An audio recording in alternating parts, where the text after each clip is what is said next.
Sleep, the surge, he catches everyone. Oh, this could be a total disaster. Vacuum in, Ravage on everyone. The black hole as well. Light of Heaven turns it around. Ravage as well. Stolen by Deadly. Are you kidding me? They turn it around. 4 heroes dead. 5 heroes dead. Chuan trying to survive. Chuan's gonna go down. Puppy talked about the Naga counter. It's Light of Heaven with his BKB. They turn it around. I don't even know how they're gonna do it. Standing ovation from the crowd. The last tower will be going down. Start the fight with that global and just try to blow up and get on top of that Zeus right away. Get into that backline. I mean, the Rubik and the Zeus are really starting to be quite an issue for them. Chalice is in with the opener, straight in with the lasso. The tower will fall, but they'll drag back the Ember Spirit into the torrent, cut him down with the Tidebringer. He's dead once, but on the side, they find Arme. Arme's dead for 60. Still alive at the moment, and all the use! The dodge! Anna up into the end, dodging the Echo Slam. Somnus, he's trapped here in the Sprout. OG, they'll slowly punch down the Kunkka. The Stolen Vision Jerax sets up onto FY. OG! So this PL will continue just to BT split push this game out, get more and more money. And that, for me, is still the biggest problem for Evil Geniuses. Where do you go with this? Fear needs to have that damage-dealing item. But in order to do so, he's got to drop either his TP scroll or sell the Ring of Aquila. And Samel, blink, Dragon Tail stun. Garda's going to be here with the hookshot as well. Laguna bites Samel. The Cogs Burn. The Cogs Burn bought them a little bit of extra time. And with Samel down and no buyback, Roshan is a very, very juicy target here for CDEC. Yeah, EG are going to know they're going for it though. First of all, it would be pretty obvious from the lane situation, but they also have a good ward around the river area to see that CDEC are moving in there now. I don't think EG are interested in contesting this 4-on-5, but maybe they can delay it long enough for it to be a 5-on-5 if they Ice Blast and Fissure properly. There is no hook shot. They're all together. PPD, here comes the Ice Blast, ready for the dog! In from Universe! It's a disaster! CDEC!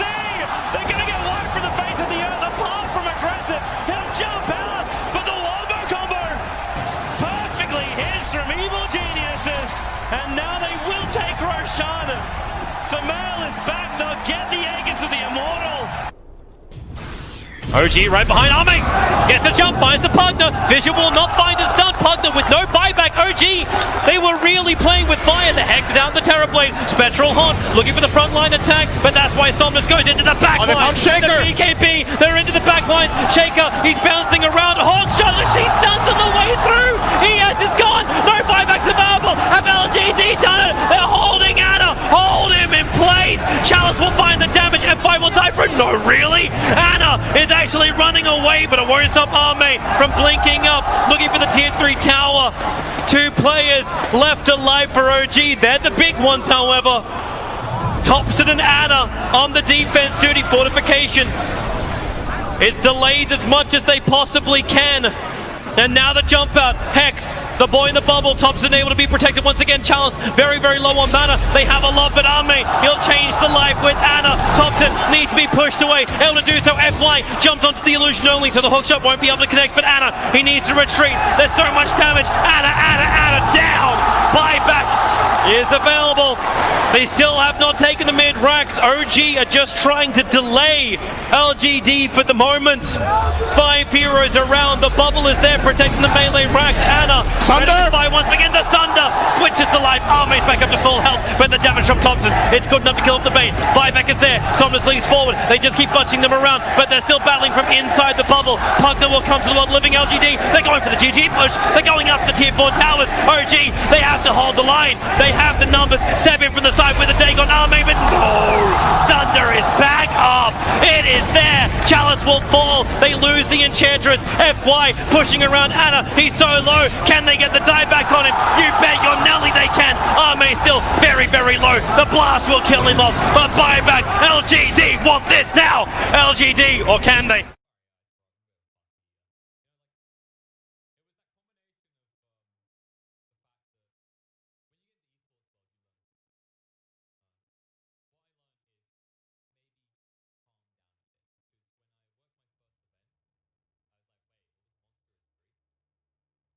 And I was chucking a lot of monster a day. Oh no. I mean, she's blessed her. She came by. She went maybe cool the monster a lot. Like, what are you on about? It's like, you're speaking so fast, no one can understand you. I was like, what are you on about? I've had 7 monsters. Yeah, that's kind of juicy. But speaking of juice, we also got a juicy draft going here. So. We have. Because look, Gilga plus Smash equal Tiny. Yeah, and of course, J4 with his Grim, his most played hero the past few weeks. Mm-hmm. And surprisingly... I'm sorry. Almost a lot of heroes that were almost completely ignored last series. The Magnus, the Tiny. It's a CIS though, baby. Maybe neighbors doesn't mean we have to be the same, okay? Like, look like this, right? Average car that you see driven around in your country, what is it? What, an average car? Like yeah, like kind of off the top of your head, you're like, oh yeah, anyone can have that car. A Lada. That's CIS. See, that's the CIS. I mean, I don't want to categorize too much, but I have on good authority from CIS people, a Lada is an acceptable answer. Whereas, for example, for you, like what, Peugeot or something, you know, just maybe, I don't know, what would be for me, Ford, something like that. See, different. All right, they don't want to be the same. They respect the Lada. Lada is reliable. Okay, same reason they use the AK. No matter what you do to it, it'll keep on running, keep on chugging. No matter what you do to this hero, no matter how much you change it, Magnus keeps on chugging in the CIS region. Pretty interesting to see the Eng coming out though. Pretty good against the Grimstroke in lane. So if this is a Grimstroke 4, probably not, I would say, but it's really good against the Inkswell because the enchant instantly removes the Inkswell, right? So, and then you can even turn that into aggression of your own if you wanted. Mm-hmm. Just overall good hero as well. That's the annoying thing about Enchantress right now. It counters certain heroes really hard. At the same time, a decent laner. I feel like it's why we don't see as much of a hero like Grimstroke at the moment, for example. And as we saw from the first game of the previous series, you get into that late game and this hero inherently becomes its own right clicker. Yeah, especially if you get some good neutral items like an example, the Grove Bow or the Quiver. Enchanted Quiver, yeah. I mean, I don't know why they sat there and went, you know what, Enchanted Quiver, for some reason, should do an extra 100 damage on ranged heroes. I mean, there's some heroes that are just like inherently super good with Enchanted Quiver, like Next Assassin, for example, with his ult. Yep. That's so dumb.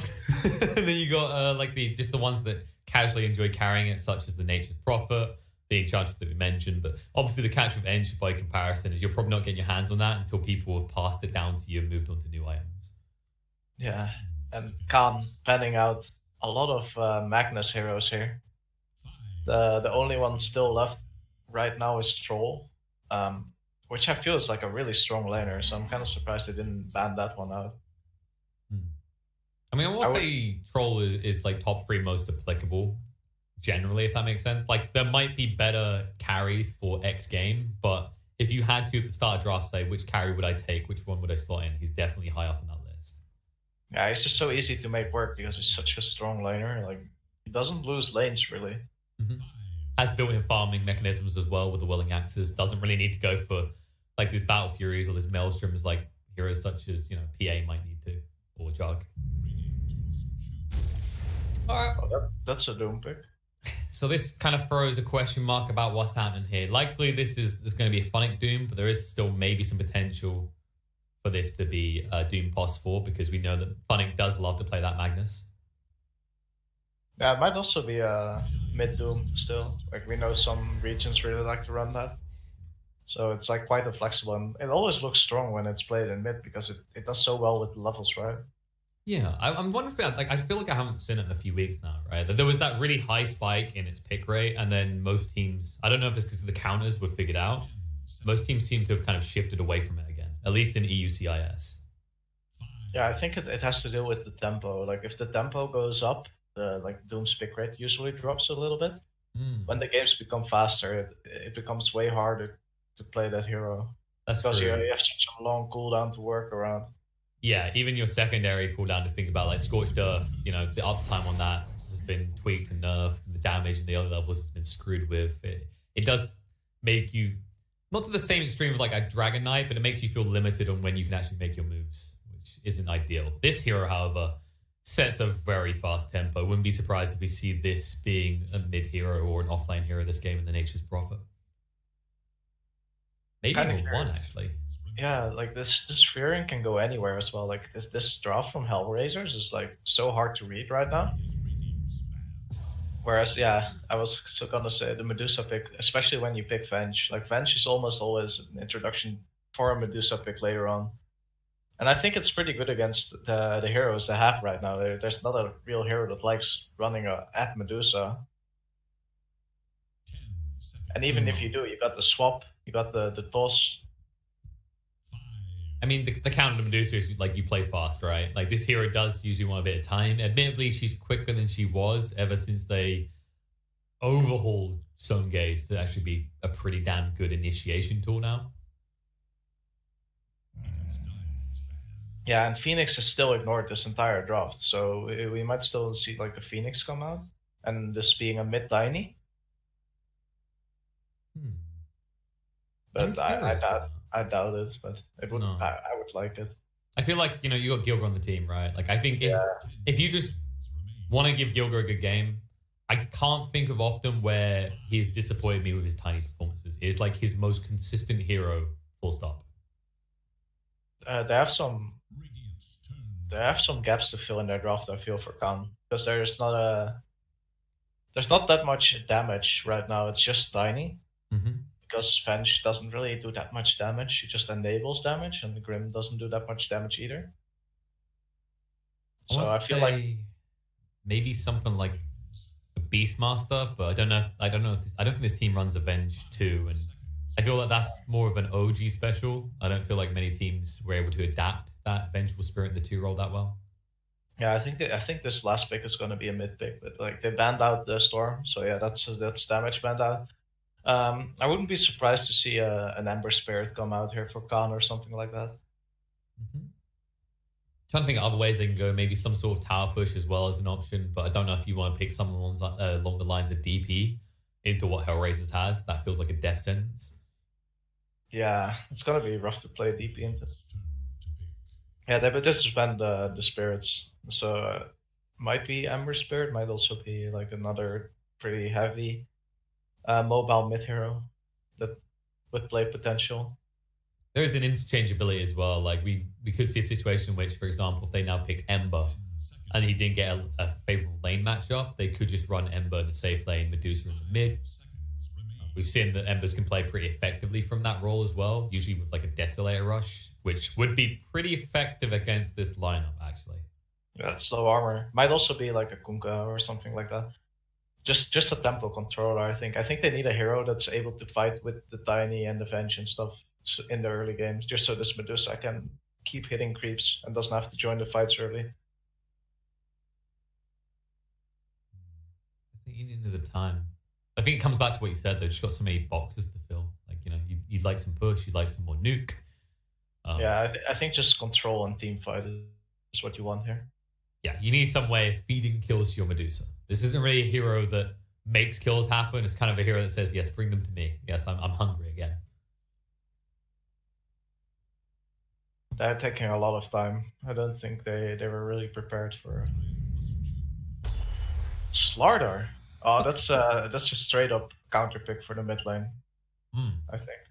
This is also a hero that's kind of been creeping into games more. A hero that some teams are still sleeping on a lot, but I mean, like, what's the hate about this hero, right? Like, he's pretty aggressive on the lane. Even if he doesn't necessarily stomp his lane, he still has presence because Corrosive Haze, like, you compare it to how it was a few years ago.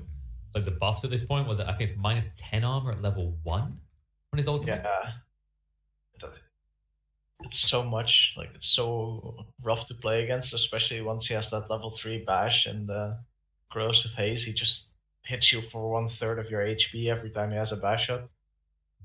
So I just love the way we steal ideas from Heroes of the Storm and implement them better. So I like wow, I say that. We got sick of fountains really quickly. I'm trying to remember back to those days, and it feels like it's all become foggy, and it's probably because my mind doesn't want to remember the days of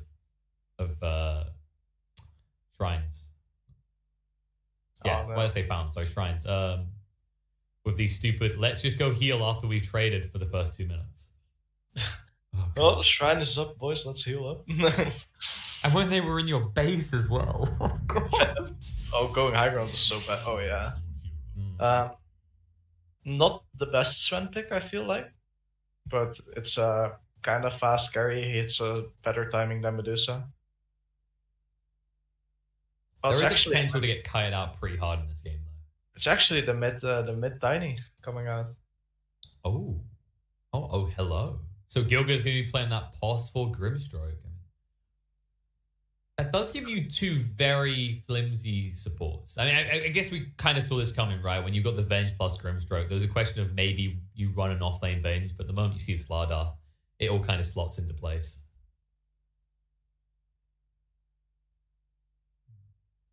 It looks to be a mid Doom as well. Or, yeah. Yeah, Kasani's the mid. So pos for Magnus might be, I want to say the chink in the armor for Hellraisers, because, you know, pos for Magnus has fallen off in popularity for good reason. This hero is a lot more greedy XP-wise now. I don't think they can punish this Medusa in the lane. Like, this Medusa's gonna have a free lane. Especially with the Venge. She's just gonna live her best life up there. Meanwhile, I think this Slardar Grim lane is quite scary, especially if you don't have your enchant up. So it's gonna be like quite rough for non-Grata, I feel. It can be quite aggressive in that lane. I mean, one thing I will say is Hellraisers have kind of set themselves up in a way that they have any lane that they can play off of, right? Like, Sven gets a good start, great. If Prophet gets a good start, great. If Doom gets a good start, there's not one of these lanes where you look at and go, and they can't recover, or they really need X person to win his lane so they can play off of them. Yeah, I think it's quite instrumental for Khan that Mio, the Tiny, wins his lane, so he can make moves. But he should be fine against the Doom, I feel. You can quite easily push out the lane into the Doom, because he doesn't have the best wave clear. You know, I like how most games are trying to be more kiddie-friendly, calm. And then we try occasionally, for example, we mute Parker's obscene language usage, but then we still have lines like that for Magnus. Well, my favorite one has to be Gyrocopter with the Viper. Oh yeah. I mean, they censored the Lich one, right? But why? Like, we're not even consistent on this matter. I'm like, the saddest one was that they removed the Bane Blink Dagger line. Oh man, I love that one. Only thing that trumped it was maybe anti-mage Blink Dagger line. Where he gets his like, Blink Dagger. Really? Yeah, I like Bane just having a stroke when he gets a Blink Dagger. What? He's just rocking out, dude. He's like a 48-year-old dad rocking out. Nice. I've had water brought to me because I realized that the most important thing whenever you are enjoying your sweet, delicious monster is that you balance it out with an equal amount of water. Yeah, you gotta keep your kidneys happy, right? Otherwise, you get kidney stones. Otherwise, you're like me. Yeah. Kidney stones, they do be hurting once you get them. No kidney stones for me. Don't know how I've dodged that one out so far. No, it's always been my rule, you know, from an early day, because you can dehydrate yourself, but the trick is, as long as you drink just as much water, you can have as many energy drinks as you want. I am really not like I hope people don't go out and listen to me. Like, sometimes I wonder, should I be given the power where so many people are listening? Because I know, like, statistically, there is going to be someone out there that will listen to what I'm saying, right? For example, if I was to tell you right now to pick Mars 4 and build an Aether Lens, you'd win your games. Fair. I mean, I was having this discussion earlier off camera with Jay in the first series. I was like breaking it down. Teams like, oh yeah, that, because you know you can more or less always guarantee you're going to spear someone into a tree because of the extra range. It kind of functions as a reverse pudge hook at that point because you can push them towards your team. And then the most busted part is that you can do the spear into arena combo, which I've only seen Zai pull off without an Aether Lens so far. Well, I've seen Ledas do it reliably with a Blink Dagger. I've watched Saberlight multiple times in a pro series earlier in this tournament fail it. Yeah, It's very hard, but it is feasible now that they increased the cast point, so the formation to 0.3 seconds. Of course, I mean, we like bashing on NA Dota, but Lelis actually hits those, so there we go. All right, well, there we go. That's another one I can mark. I've seen plenty who can't. I've seen plenty who won't even dare. You know what it reminds me of? It's always those risky plays you don't see as much anymore. Like, for example, Mag, Lil, right? We've seen Lil can make these ballsy plays occasionally. I remember when he's picking a lot of Tiny and he'd make these clutch saves to toss an ally away, whatever. That we don't see as often anymore. Instead, we see people just avid toss the opponent and try and trade a kill. But like, think back to Arise, Magnus. Right. Right? Yeah, just like see 4-staff into your RP. The montage moments. Like, you just don't get them that often anymore. I feel like Mars is a flashy opportunity for that. I think that has a lot to do with how Dota is stabilized. Like the flashy plays are getting increasingly harder to pull off, right? Yeah, it's just like the skill cap, right? Like you got the stage where people are evening out to an extent, and then the small pieces equal a big difference down the line. But in the individual moments, like you're like, oh, how often are you going to get 5-man RP? Shouldn't really happen that often. And that makes it more special, actually, I want to say. Like, when they do occur, they become very memorable because they're so rare these days. Exactly, and it's also just like Magnus used to revolve all around RP, but now it just feels like he's mostly about Empower. So like, and the RP just being this massive team fight also just a bonus for that hero. Yeah, and especially for a with moment there, you trivialize the heroes. Like, yeah, he just buff people, bump up. Sadly, it is kind of true though. Like that's the big element of this hero. The one nice thing about the support mag is you can already see his leveled skewer, so maybe you see some cute plays there at least. Yeah. And he's getting his level 2 now for free under the tower, pulling the wave. You see this more often nowadays. The boss 4s that actually they really need levels, like Tiny, Magnus. They just pull the wave, drag it under their tower, and just get the fast level 2. And now they can... Oh, go ahead. Now they can look to be somewhat aggressive now that he has this pull in from the shockwave with the skewer. J4 has to play pretty careful against his lane now. And Phonic, he done something different to what we usually see on Prophets. He didn't start with the Blightstone, just kind of ideating there's no point. Medusa has too much armor for that to be worthwhile. Better to just get more hits out with gloves of paste. Ooh.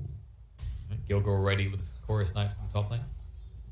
Yeah, the courier always seems to take that unfortunate path down there, like not through the lane, but like just through the jungle for some reason. I mean, more often than not, it's the support's fault because where non-grata is, like this area is, if you had a heat map on the lane phase for pos 5, it's either here or here. You die. Yep, and yeah, he saw the courier rotation, so they get the D ward, so that's some consolidation for the losing his courier that early.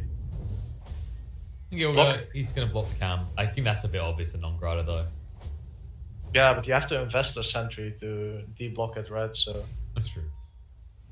And it's just a preview of like what Calm want on this lane. They want to directly fight this lane because you do have Stroke of Fate, you do have Inkswell, you do have 2 stuns from Cheshire Cat. And Gilga, speaking of Inkswell, he has to throw it out very far to stay alive. Double stun coming out from Cheshire Cat. They just want to pressure Nyx backing out. Gilga wants to commit to this, but he's brought pretty low himself. Gives the first blood over to non-grata. I don't think that was worth the extra right click going through a spend, bud. He gets a reset now. It's not that bad for them. Like, Cheshire Cat is still full. He gets some solo XP. It's not the worst death ever. Problem is, if you don't pressure non-grata before he gets his courier out, as he now has a salve on the way. Meanwhile, in the mid lane, Doom is falling behind a little bit. This is probably due to the disruption which Mio is now presenting, where occasionally he'll just have a toss. But bot lane, Dudes are playing way too far up. J4 being pressured as well. They can't quite kill him. Or can they? Alright, Phonic. Enough damage there. I mean, it looked like the armor from the tower might keep the Venge alive, but yet. I think she walked out of the tower range, actually. Yeah, And that's what actually killed her. I feel like it's that small detail players still forget about, right? The HP, the armor. We especially saw all the dives that were coming out that would start to backfire in the early days of that patch. Yeah. Especially like tier 3s, they give you so much armor. Oh, good lord. And the extra damage they got on the tier 2s. But it What looks are like we, League of Legends? God. looks like Naive just got Shockwave skewered back, and then they managed to have enough damage to kill her. Yeah, it's always the weakness here. Especially if your mana gets bled dry, you get down to half HP before you activate the mana shield. Oh. Oh. That's That's a sad death. I mean, Gilga's feeling good about that. It's like, you've been beating the crap out of me all lane. But the moment you overstep with that hero, you're just dead. This is not really how you want to see your safe lane go if you're Hellraisers. Like, you pick this Eng to secure the lane, because like after the laning stage for a bit, the hero doesn't really do that much. And now, if you're not careful, it's going to get worse, because Mio's rotated top. Yeah. If they get this Sven kill, it's huge. I mean, like even the non-grata, right? He just TP'd out. Like, just slowing down this Sven's timing that he can go jungle. There it is. They're going to get him. Moving in, avalanche toss, throws out the stun, but he's gone. Meanwhile, Kisani looks, goes, oh, I gotta hit creeps. It's kind of what my hero does for a while, so don't expect any early rotations. Thanks.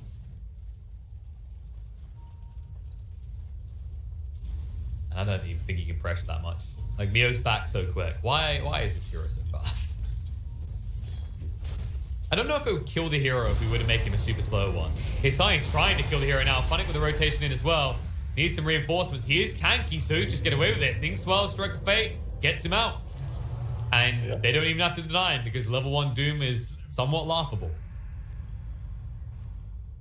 I mean, Tiny used to be a super slow hero, right? His base movement speed used to be like 285, I think. And then they changed him when... so it was Grow that... Like, at one point, I think Grow was meant to slow you, but then they took that away and made it attack speed reduction. There's been loads of phases with Tiny. No. Grow used to give you movement speed. Oh, that's right. Yeah, sorry, you got more. Oh, and Kisani wishes he had more health right now. He's tossed under the tower, able to move away quickly here, but the tower hit will kill him off. Makes little Doomlings that can't really do much. They get the tower tower though. Yeah. This was space for Naive, though. That's the kind of highlight here, if you are Khan. It's not just that kill, it's the fact that Medusa's finally got some breathing. Yeah, and Medusa doesn't really care about the Doom, so it's like a really good core to have this game. That, with the fact that you have easy saves from J4 all the time anyway. Yeah, exactly. And the extra attack range from the Vengeance Aura. It's pretty good for Medusa. It's music to my ears right now. Well, it would be, but you know, I personally am disgusted by Medusa picks. Not only are they ugly, but they're like watching Naga Sirens in 2014. I would like to see some other ranged carries that get picked with Venge. I think there's like a bit more potential to discover there. For now, it seems to just be Medusa, because she's this reliable right clicker, strong lane. How about... I don't feel like we ever see Nature's Prophet and Venge together. Yeah, like Nature's Prophet, for example, or maybe the return of Luna.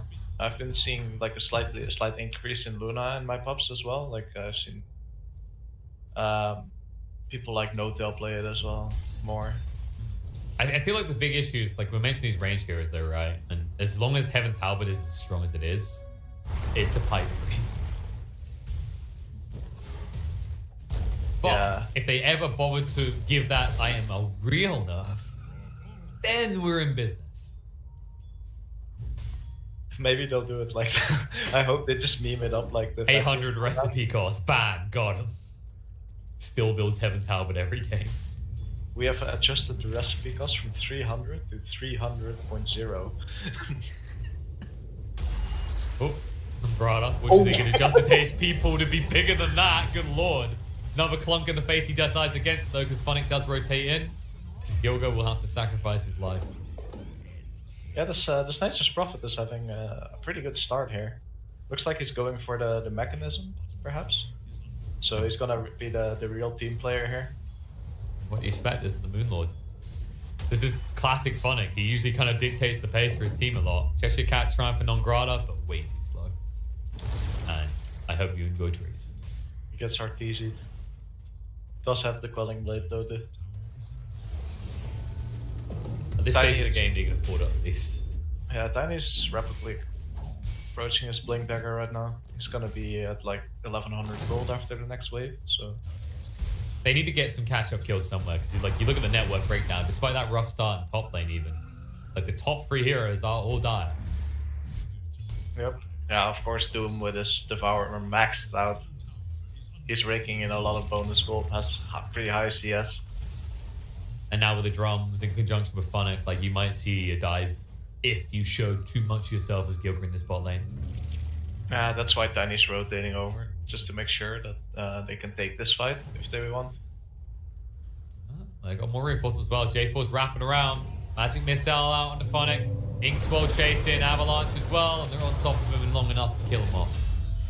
That's a pretty big kill to get 300 gold towards his Tiny, and that goes towards his Blink Dagger.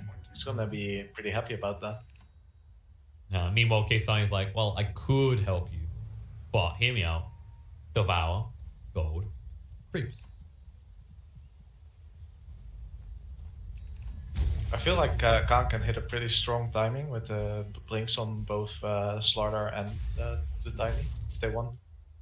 It looks like he's going for the drums, though. This is more typical Slardars at the moment. They don't tend to go for the Blink Rush, because I think it's like that classic off-lane Blink Rush type hero, right? If you get it, you're just a Blink. And if that fails, you're dead. He might be dead anyway. Just me predicting the future clearly, as once again Phonic has to come and savagely murder someone in the top lane. Oh. Oh. This is the classic Dota experience, like pause every 10 minutes, right? Followed by no one playing the playground. See? Sad. That was disappointing. Alright, get off my screen. Yeah. It's almost like we got bored of the same 3 game modes in our pause screens. Like, where, you know what? Techies Minesweeper. Bring that back. Was that? I think that was an add-on extension that someone made for the game, right? Did they? I haven't seen it, really. So it was years ago. It was, it was like 2014 or something. But then, obviously, you know, that seems like a little bit of a security risk, so not allowed. There was the time when Techies was like really annoying. Like in the Tusk Techies era. Back in the let's win TI with this hero times. Ah, yes. Hopefully that disgusting hero never returns. I mean, we see CIS play it from time to time for VP, but he's like a real specialist. Mm-hmm. I'm just going to Google Virtus Pro's win rate recently. It's pretty high, actually, I think. Is it? Yeah, like Virtus Pro's win rate with Techies is like... Oh, no, I meant in general. Oh, yeah. You're nitpicking now, so... So I believe they said that they were sitting out on the tournaments because of the recent performances, if I remember correctly. It was yeah, they lost like 26 days ago. 20. That in Dota terms is like 5 TIs ago. You know, I think it's good if teams take breaks. I think yeah, and it's there's a lot of emphasis on, like, especially for tier 2 Dota, to just like play a lot, right? Because you gotta have some income, and these tournaments are income for most of these players. Yeah, that's the thing. Like, a lot of people, they kind of get, you know, they grind the gears like, oh, I only want to watch Puppy play, Puppy best. But like, you know, this is where it begins. A lot of the cases, you know, you see what the big teams are doing. I've seen plenty of cases where it happened in a tier 2 or tier 3 game first, and then it started to pick up with the mainstream teams because it got used against them in a scrim or something. Oh, funny. Going for Gilbert. That's the body blocks. Oh man, this is a very sad Grimstroke. And I mean, you position him in the dead lane, but what happens when he is dead? I think that's when Tower died. Meanwhile, mid, they got a little low, but Neo needs to run away. Non-Grata has got the enchant, but they don't have enough damage to close out a kill in a time. Yeah, and even with enchant up, he got that illusion rune that dispels now, so he could just pop that and run away. I mean, that was the blink reveal for the RP though, so I'm not sure if you're totally happy with that as Khan because it's not a core Magnus. So he's kind of content with just being in a power bot. Oh, Gilbert canceled his TP. So he's without a TP for 70 seconds. Challenger mode, you know? You look like so much of a badass. You don't want to come across as too much of a badass because no one will play with you. If you're too good, Marino, no one wants to scrim with you. That's what happened with OG at TIA. I think that's what's happening with Secret now. I mean, I've already Really? proposed the Challenger League where tournaments go on and then the winners go forward to a LAN where they all fight for a chance to fight Secret. I think it would be a great event, personally. Like BTS, you know, you're listening. I hope so. This is your show. Be watching. I want you guys to set up a Challenger League. Like every month, there'll be a tournament.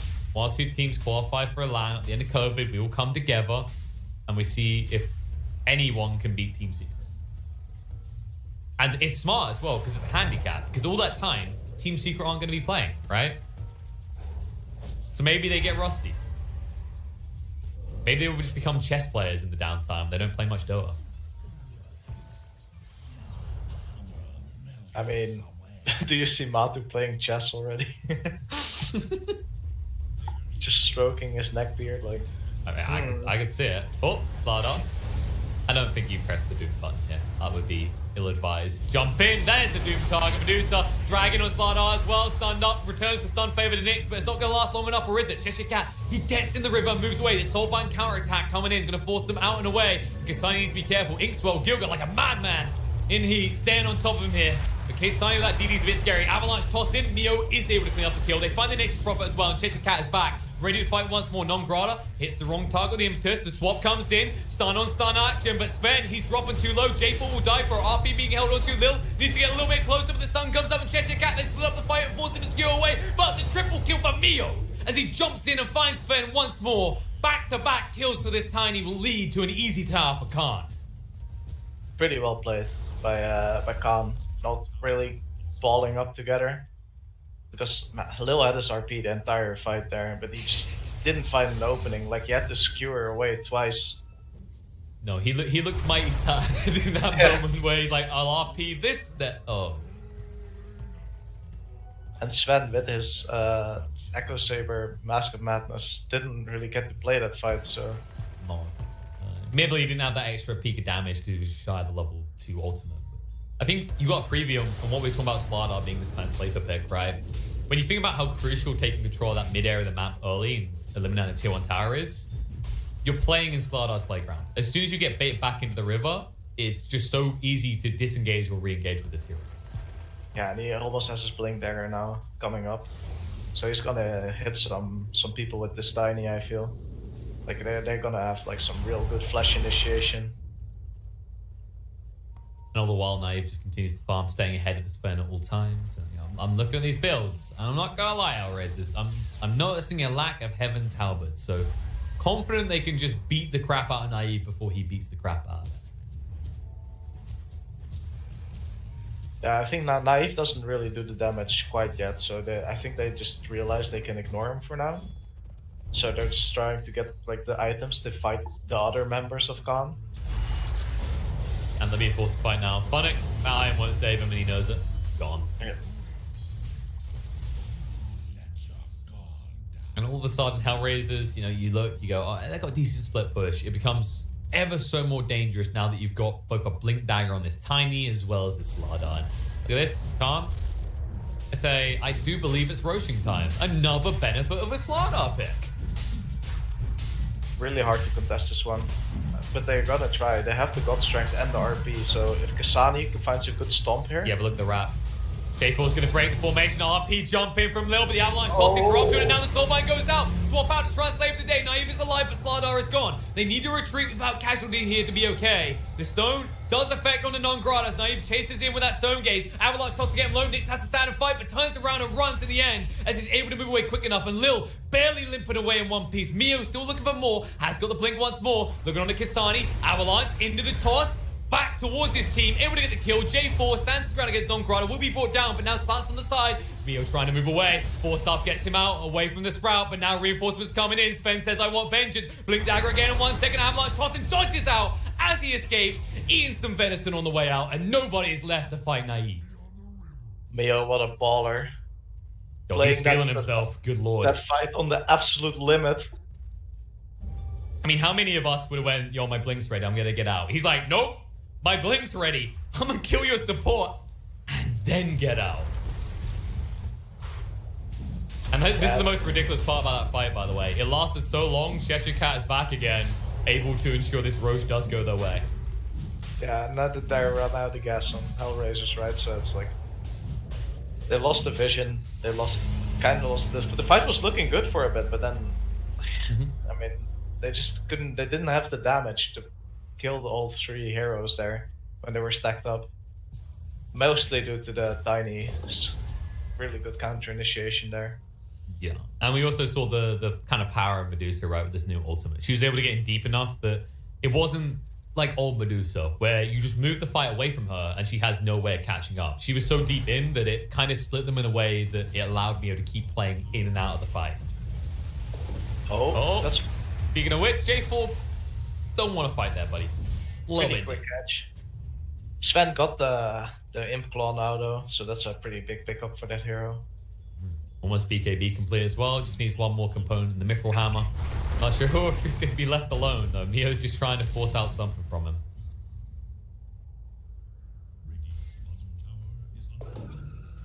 And I have to wonder if Mio is going to commit to the magical tiny build.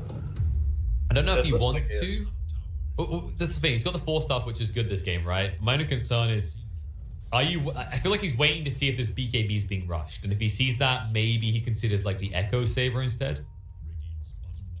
I don't know. Like the physical damage tiny feels pretty bad, especially now that his attack speed gets reduced a lot. That's true. Maybe like a Heaven's Halberd instead, actually. Yeah, I would like to see some like items that enable us. Where are the trees? Stop using them to summon your babies. Ain't gonna be around to summon any more babies anymore. Good God, Mio. I would like to see, for example, a Solar Crest out of Mio here, or something to enable to do so more when the BKBs get popped, because there's a BKB coming out on the Doom, BKB coming out on the Sven. Just don't kill those targets. Kill the other ones who don't have BKBs. Nongrada knows he's dead. It's a slow kill, fetch. He's just like, oh, I'm just gonna throw this tree at him. I can't click him. I'll just throw shit at him. He's like, yo, do deers play with sticks? Fetch. Oh, no.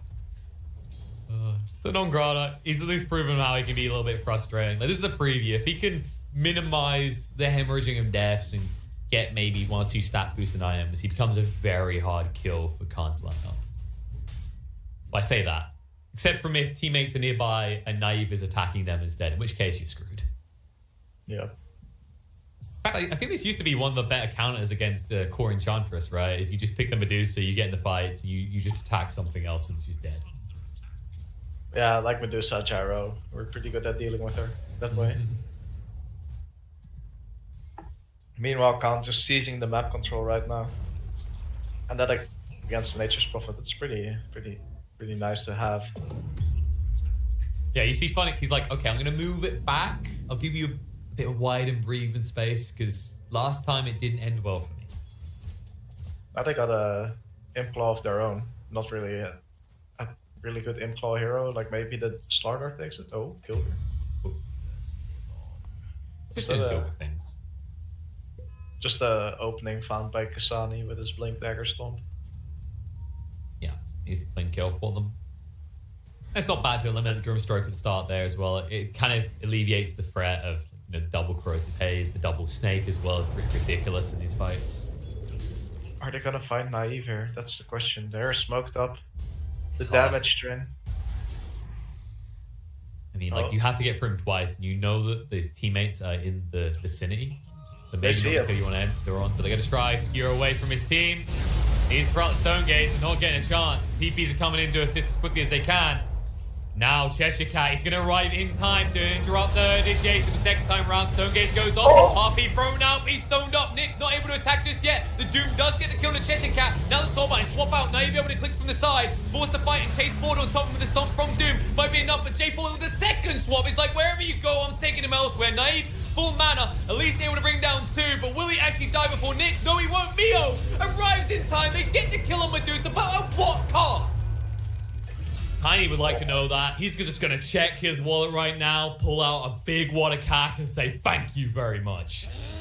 Instantly gets almost the full E-Blade now, so he's actually committing to the magic damage. And also a bit of save for the Medusa, I guess. Like when they go on there like that, and there's still going to be an E-Blade ready. It's going to be a lot harder to kill that Snake Lady.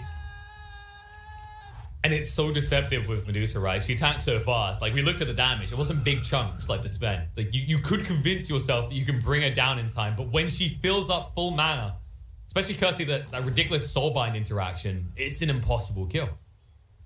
Yep. Without high casualties, at least. And I mean, she has a lot of dead net worth right now. 3.9k in the bank. Almost has a full Skadi complete if she wants. Kasani? Sees Miho. E-Blade out. Avalanche toss gets him low, and the Stroke of Fate finishes him off, and the Inkswell will get him far, far away with those drums are beat. And as a result, the drums only allow them to chase down Gilga. They ran out before they could keep pursuing. Yeah, Gilga was just like, I'm gonna pull a solo here. Run, my friend. Yo, dog, we got him. High five. See you on the other side. Yeah, this time is getting scary now. The 80 avalanche damage, which of course gets tripled by toss. On top of the E-Blade, this combo is doing a lot of damage, and Mio is really proving to be the MVP of this game for me so far. He's really making a lot of stuff happen on the map. Yeah, you can see it when you take a look at the scores right now. 10-0-5. I mean, he's worth a big chunk of change if he does eventually fall, but that's the other awkward issue, right? Like, the E-Blade can save him from all the physical damage. He's got the 4-star, Blink. He's also got the Essence Ring. It's the target that you need to find, but you don't want to start with. That's the big issue for HR in this game right now. Yeah, and looks like J4 is about to plant some vision into the dire jungle, so it looks like they're going to play around the top side / mid for a bit, the next few minutes. Yeah, you want a little bit of downtime as well. Because of course, he did expend both the swaps in that last fight, so you want to replenish them. And you know, he's already given you a preview as to why this hero maybe should see some more picking in the moment, considering how effectively it's ruining HR's ability to take fights. Yep. Simply by swapping on the same spot, basically. Yeah, you just force them to run after the Medusa, which buys them. It's like a Benny Hills theme tune moment, right? It's like, swap, and I'm literally just, he hasn't moved, I'm going to swap him back again, okay. Definitely a potential weakness of HR's draft. At least they'll get rid of that once Nyx has his Ags, though. That's the upside for them. The swaps won't save that easily anymore. Looks like we'll see how soon Roche will spawn soon. There's a Predator in the jungle right now. Mio is waiting to see if anybody comes to push this lane. I think the only one who can confidently is probably Sven. I mean, even Sven, if he doesn't pop his BKB in time, he's going to take a lot of damage right away. And Tiny can just force stuff away and be like, hey, see you later, nerds. What's that? He BKB'd? See ya. Yeah, they're just going to calm down. Like, the next Roche, that's the primary objective. That's when they need to break a sweat and look for a big fight. Like, the pressure's kind of on HR to maybe find a pick that leads to some map control so that they can be well positioned for that next Roche. Yeah, and as we said, J4 establishing that vision in the dire jungle, preparing for the Roche coming up. I do like this move out of HR, though, identifying that they know Roche can't be up for at least another minute. So if they could get in and take out this tier 2 tower now, then they have no reason to come back here later when Roche could spawn. Exactly. They got the tier 2, so at least they're getting something out of it. Sven is approaching his Aghanim Scepter, so he'll have a lot easier time playing these fights. He can just be flying around like Superman. See if it'll be their savior. Deals with the kind issue we just mentioned before. The only concern is Cheshire Cat. He has now got the lowest, so locking him out of the fight isn't as simple without locking yourself out if you're the Doom. And Medusa has that Skadi complete now, heading towards that butterfly. She's gonna be extremely hard to deal with. Especially for the Sven, like how you just get Skadi slowed, how you just get guided. Oh. We've seen this one before. Mio was just like trying to find the bonus He kill. doesn't even have the damage because of the Glimmer Cape. They'll get him afterwards, but they make him work for a long. Yeah, Mio was immediately looking for the bonus kills there. He really expected someone else to be there. But I mean, they're like ships in the night. They were just about shifting back towards their base there. That was almost not as much a shipwreck as a car crash. yeah, they were like that Bambi-est roadkill. Even be. Shovel them up, stick him on the back of the pickup truck. We'll have him later. I mean, it's not like he's going anywhere. He has a Glimmer Cape, and that's literally it. He can dream of before stuff. Oh, that's kind of unfortunate. That ward on the dire triangle is in sentry range, so they're gonna lose that vision eventually. Probably now. No. Nyx is like, I need gold, damn it. Back to the triangle. Back to the farming. Well, it's like, don't mind if I do. But Roche is up. And you're maybe a little bit displaced here because this is going to be quick. First pace. Medallion ready as well. And they're too slow. They're smoked. They're too slow, though. Look at, I love this from J4. The Suicidal 5, he's like, if I need to tank the gank, that's fine. Moving in right now. Kaysani trying to get in time. BKB goes in, but the Aegis is already picked up by Naive, and they can't throw out the Doom because of the Lotus. And the turnaround moving in. J4's going to be brought down. Lilith low, has to skewer away from this. Soulbind linking 2 together. The BKB running out, and the Eagle stun combo straight away, eviscerating the Doom. The follow-up kill onto the Ancient on the side. He-Man has arrived, but is it enough? Mio says no. I'm able to move away. E-Blade in a few seconds. Nyx can't find this kill. He needs to get out. He's lost Lil as well. So there's no sort of counter-initiation with an RP play. And instead, Lil, I mean, without him, Nyx is just going to die. Moving in, E-Blade's going to come out. But that doesn't mean they can't bash him.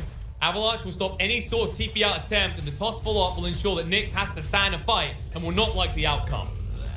Yep, and this is high. They can just freely go high ground now. They still have RP. They still have Doom, but they got the Aegis on the Dusa. You can just use her siege engine. They got the Venge backup. She can just medallion the Dusa as well. Have that swap ready. It's gonna be a pretty easy siege. And that's beautifully well hidden from Cheshire outright. I don't think he revealed that Lotus from the moment he picked it up. He didn't show on any lanes or anything. So you saw it from Doom, right? He goes in, he's like, well, what do I do here? I think Funnick actually left the... Did he leave the Titan Sliver in the jungle? No, Sven has it. Okay. Oh, Medusa dragged in. Good luck. You have to kill this twice, by the way. So maybe don't. Maybe don't. It's so pretty with the effects, like when. Yeah, you got your own little mana shield. You got the Lotus as well. You get a nice little home and sprout trees built around you. It's your own little fort, really. Funnick done a good job of cutting this wave at least, and he's continued to do so with the trees. So they can't take this. They have buffered Khan away from their base. Oh, Dusa changed up the Q to the Rapier, realizing that she really almost can't die. So might as well go for that big damage item, right? The timing as well. You're going to have like 2, maybe 3 minutes to walk with while you still have an Aegis, and that's dangerous for the side of Hellraisers. Oh, Mio, that's dangerous. Swap to try and save his life, but He-Man is in. Activates the ultimate, wails away at them, brings down the Grimstroke. Tiny's dead as well. Deny? No, not able to get it. But now Nyx is in trouble. They turn around straight away. They're trying to ignore the Medusa, but she has way too much attack range. Funnick, TP out attempt will at least be successful, but your Sven's dead. Those buybacks mean that they're going to come for your base. You lost your Sven, no God Strength. Still have RP, but no Doom, so it's gonna be really... They don't have buyback on the Sven either, by the way. Yeah, but even if you have buyback, there's nothing really you can do. This is like 2 racks, I think. I mean, the good news is this is not thrown, right? I don't feel this Medusa is hitting fast enough or hard enough to end the game off the back of this. No, but she gets the Rapier now, so... Now she might be able to end the game, but I expect they'll want an entry kill before they can see the tier 4s, and they smoke up behind, they go, all we need is Naive. Yeah. Here comes the surprise. Right now, Non-Grata, you're getting close to the sun, watch out, you might get burned. Rapier is there. And they'll mango him up, Non-Grata. He's like, whoa, that's a hard-hitting Medusa right there. No. That's a support play you want to see, just shoving mangoes down your core's throat. Okay, gotta get your 5 a day. Gotta get a vitamin C in your body. Whoa, too much vitamin C.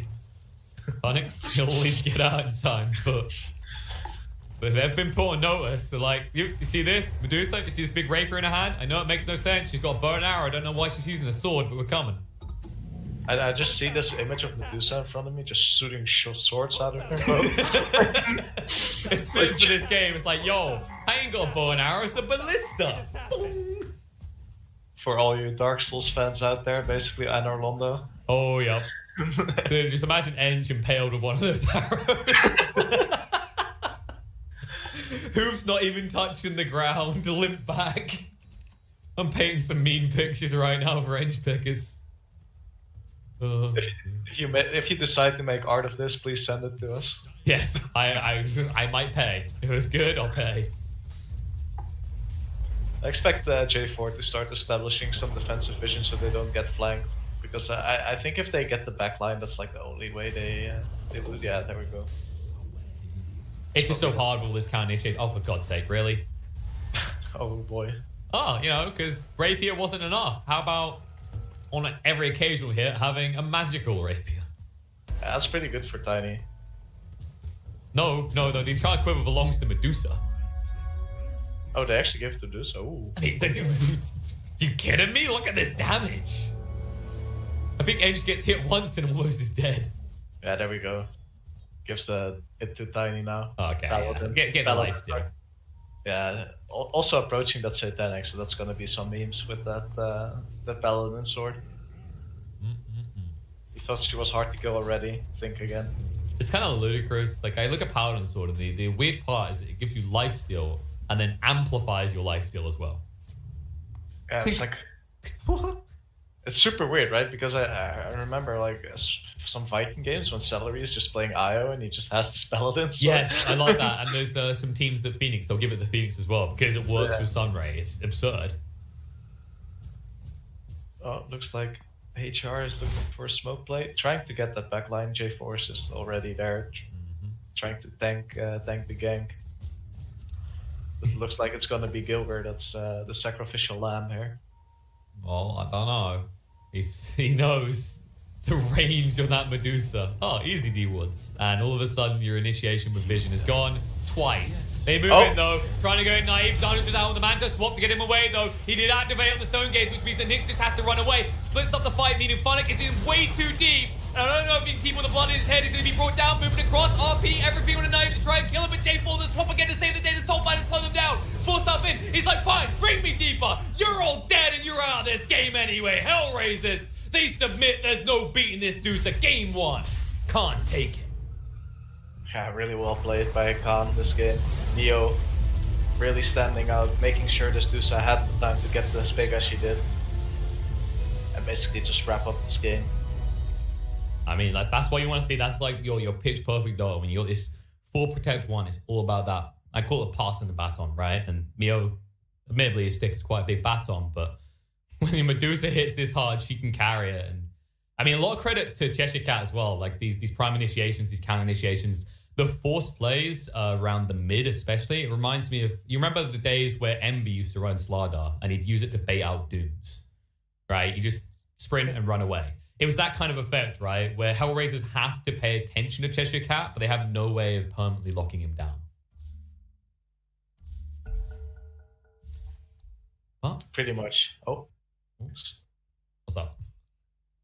Next lobby, so. Okay. I thought you checked the net worth chart. I was like, yes, that's a fair response to what happened to that Medusa as it went on. This spend that we were like, it might be a little bit scary, a little bit non-existent.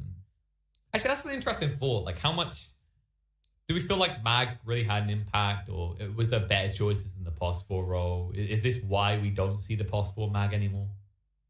I think it's just a result of how the game went, because I mean, this Tiny and this Slardar got to play the game so well because of their early timings, and it kind of made the game super hard for this Mag to play.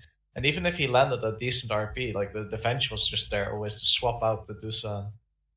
Yeah, J4 is definitely my MVP for that first game. I mean, from the level 1 swaps to level 2, like the limitation we usually see is a Venge for level 1 swap is pretty irrelevant. But I think that fight bought after they gave away the Aegis, right? They lost it pretty quickly. Like the recovery there kind of shows how much more composed Khan were in these fights. And they cruised through to a game 1 victory, but only game 1. There's still potentially 2 more. Maybe. Love to see. I mean, Hellraisers, they're no pushover team. They're going to go back to the drawing board. They're going to figure it out. They're going to dissect what happened. They only have like 5 minutes to do so, but they're quick on their feet. And when we get back, we'll have game 2, and we'll see if it's going to be a ripple effect from game 1 or if Hellraisers can begin a comeback.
$1,500 gold. He actually is going to go straight into the pipe here, opting to tank up even more. Rolling boulder from Zep misses again, but there's the best bomb, and this time Ohio's in trouble. Roar will come out, they have the magnetize, they get off the silence as well, and Ohio will get right click down. The exorcism will go from Mushi, doing a decent amount of damage to that aggressive. The Borislow comes through, he has no infest, he has the armlet toggle, needs to be careful, the spirit type coming out, the glimpse back onto aggressive, gets him back in there. They get the grave off in time though, the open wounds will come through, they have the kinetic shield. There's the black hole from the low ground, on to 3, Step as well as number 1 are gonna get chewed down, 3 dead, Mushi gets a double kill. DJ, are you kidding me, from the low ground? DJ, God, the crowd, he just goes insane as he hits the black hole of his life. And Likely could just give this one up. The vision advantage with the Hawk does help.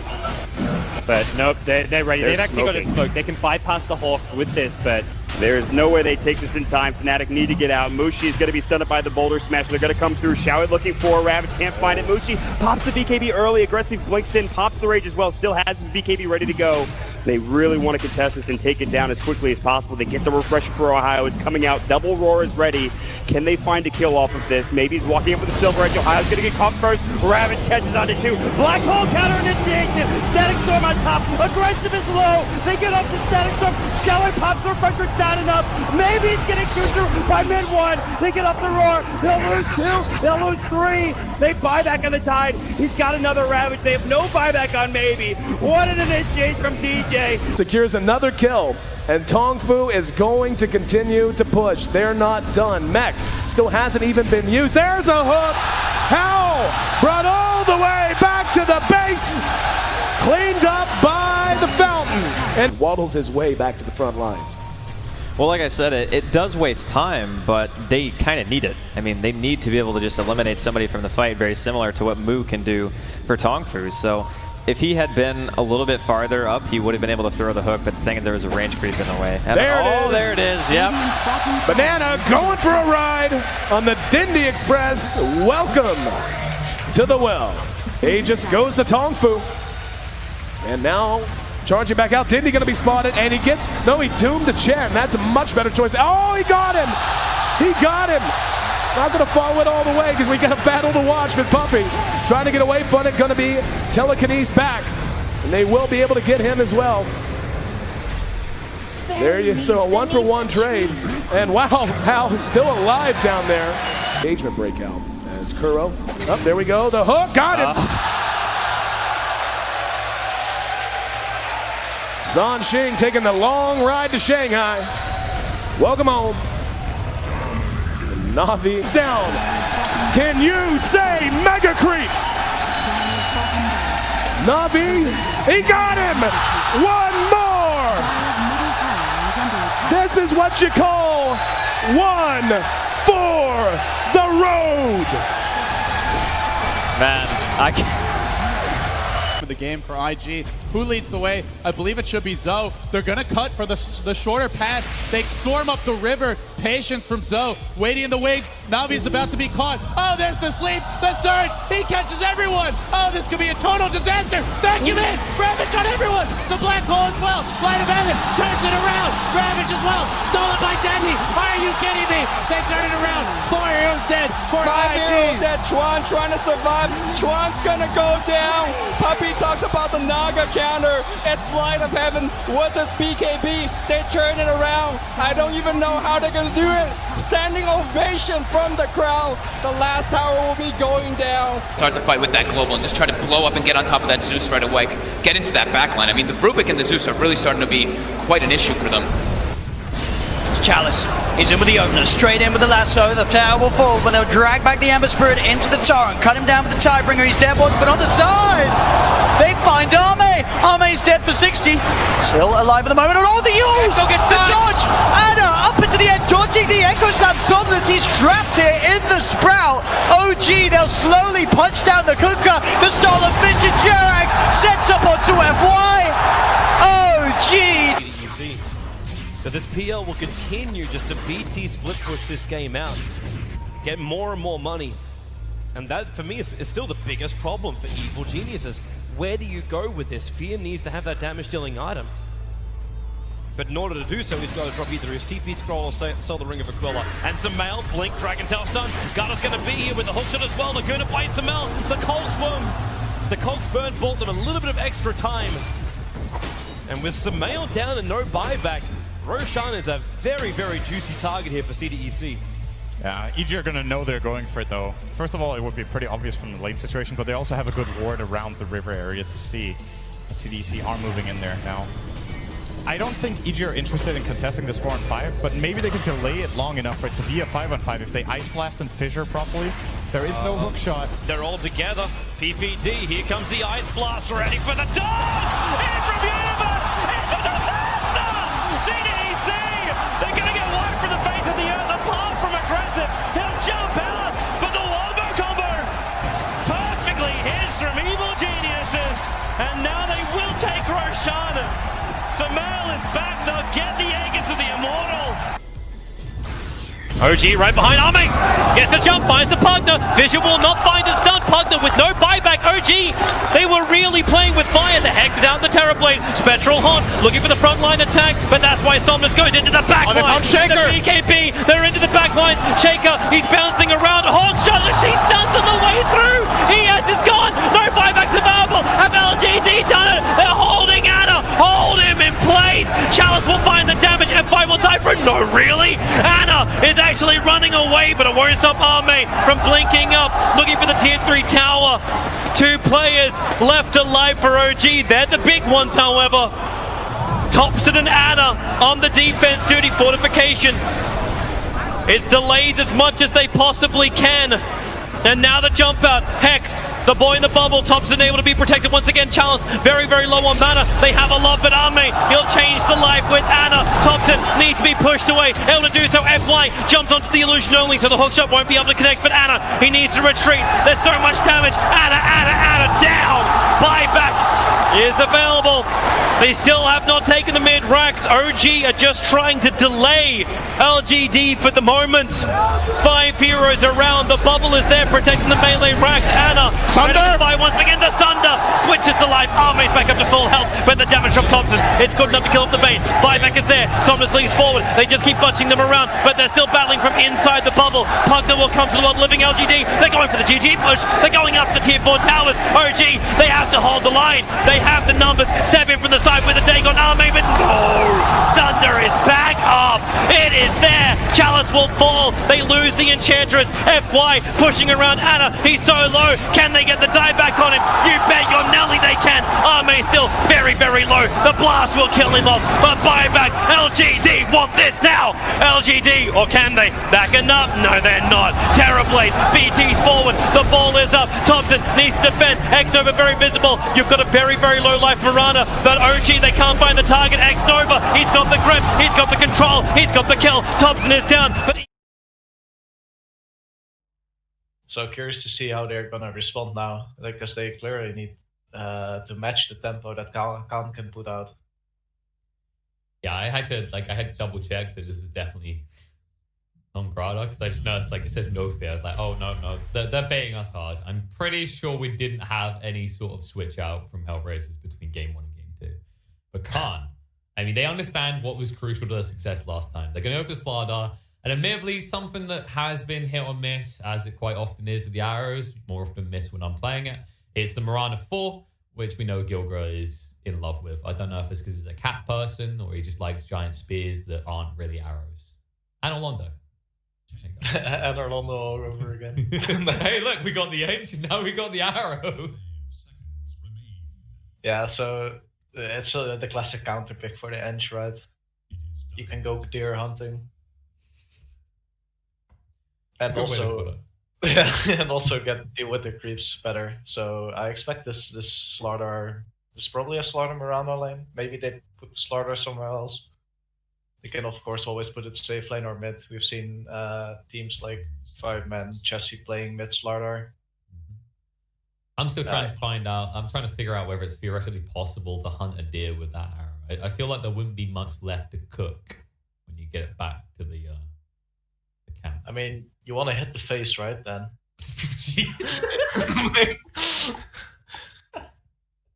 There's just this what looks like a stun moment followed by the flopping of a body. Just like, when did Dota turn into a Tarantino movie? Jesus. Oh, you remember that scene in Django Unchained where he just shoots someone from the front and they just get pulled to the side? I'm thinking more like The Hills Have Eyes, Granny with the Magnum just being blown across the caravan. Oh no. Oh god, they're now just imagining Mars, right? How would that work? You know, if you actually instantly kill the person instead of impale them, is it just there's a hole in the chest followed by an emotion face that I can only compare to the scene with Spider-Man in Avengers where he's like Mr. Stark? I don't feel so good. Yep. And then you just pan over to the Mars and just see him do his taunt. Yeah, it's just dancing. You just get a few of the dance replays that we've seen recently from, Source Filmmaker as well. It fits. It's beautiful. Speaking of beautiful things, something that's absolutely not beautiful makes us all feel pretty when we look in the mirror. Lifestealer for the start of Hellraisers. Wow. Have you ever seen this top-down view of Lifestealer and just think he looks like pizza? Pizza? You just see the slice of pizza running at you. I mean, here's your problem with that. When you take a top-down of Lifestealer, considering everyone and their mum, more or less, owns all the gold crap for him, he just looks like a giant golden nugget. Yeah, there are these pizzas that have gold flakes on them. Oh. They're like 300 euros or something, but then you shit gold. Lobster and gold pizza, nice. I think if that's your goal in life, is the crap goals. At the end of the day, I mean, you kind of set yourself low expectations. I think Hellraisers picked this one to win. I'm not sure how he's going to do on the lane, though. I feel like you do get somewhat munched by a Slardar. Yeah, this is looking like a rough Lifestealer game. You got the Bane as well with his grip, and then you got the Slardar controlling you up and giving you the minus armor. It's not the best Lifestealer game. So unless they get a really good vessel to go with him, I feel like they're gonna struggle a bit with that. I'm trying to think. I don't think you can even have the argument of you can, if it's not the Lifestealer you're gripping, you can dispel it, because obviously Infest is only a basic dispel, so you do have to address it, and they go for one of the more classic choices, which is the Clockwork. Yeah. This does look a bit like a suicidal Clockwork game, though. Yeah, it does. I think they just pick it to help deal with the Bane. So I think Clockwork's job is going to be cancel the Fiend script at all costs, if you can. Outside that, any play he makes is essentially him looking at his teammates, saluting them, handing them a letter for his loved one, and then hook-shotting in as he looks at them. Pretty much. Some are only 3 picks into Khan's draft. That's the really ridiculous part about it. Yeah, let's just see what Khan picks here. They need a... It's going to be a core probably, so I would expect a hero here. Or in that is definitely a core. I haven't seen Juggernaut support in quite some time, so I think it's safe to say they've got their one out of the way, and this will leave Mio as hero until last. No surprise, he deserves that considering his performance last game. Yeah, and this Jug is also really good on laning against the Clockwork, right? He doesn't really care about getting cogs. He can just hit the cogs and spin away. Also, noticing something about the bans here. You see it? Yeah, that's a lot of carry heroes getting banned again. But no tiny ban. Yeah, no tiny ban, so the Mio's tiny is still available. Hellraisers might look to pick up the tiny themselves. It's a pretty good vessel for the lifestealer, of course. Yeah, it gives you 2 methods, gives you follow-up as well. That Clockwork looks less suicidal if you have some sort of hero like the tiny that can follow up that initiation. Tiny is not that great anymore against Jug though, because the new Avalanche, doing that damage in like the stuns and waves, that makes it so you can spin during the Avalanche. So it's not the best at catching Juggernaut, so they might look at other heroes here. Yeah. Also, you have to worry about the Slardar on those fights, right? Like we talk about how tanky and impossible Tiny is because he gets armor on the grow, and Slardar mitigates practically all of that, especially both at level 6. I don't know if Hellraisers play it, but they have very little wave clear, so they could pick a Broodmother as like the second to last pick. Okay, that's not quite the Broodmother. That is what I feel like. This is a very flimsy target to pick against these heroes. Like, this is not a safe Wind Ranger game. No, and picking Wind Ranger and pretty much showing that she's a core right now, almost. Like, you can prepare for that with a counter pick. You can go for the Kunkka or something like that along those lines, which would fit Khan's draft pretty well here. Also gives you a disarm builder, so if this is a core Wind Ranger, she goes for that MKB rush. It's completely worthless. Yeah, exactly. So, yeah, I don't particularly rate this Wind Ranger pick, but it gives them another form of control and a pretty stable laner.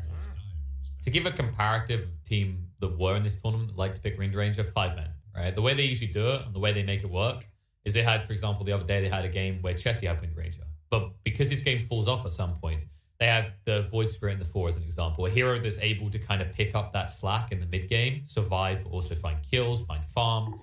I don't see that for Hellraisers, right? Like, these heroes, if they're not ahead, the Clockwork and Eng could easily hemorrhage kills, and they don't particularly farm well either.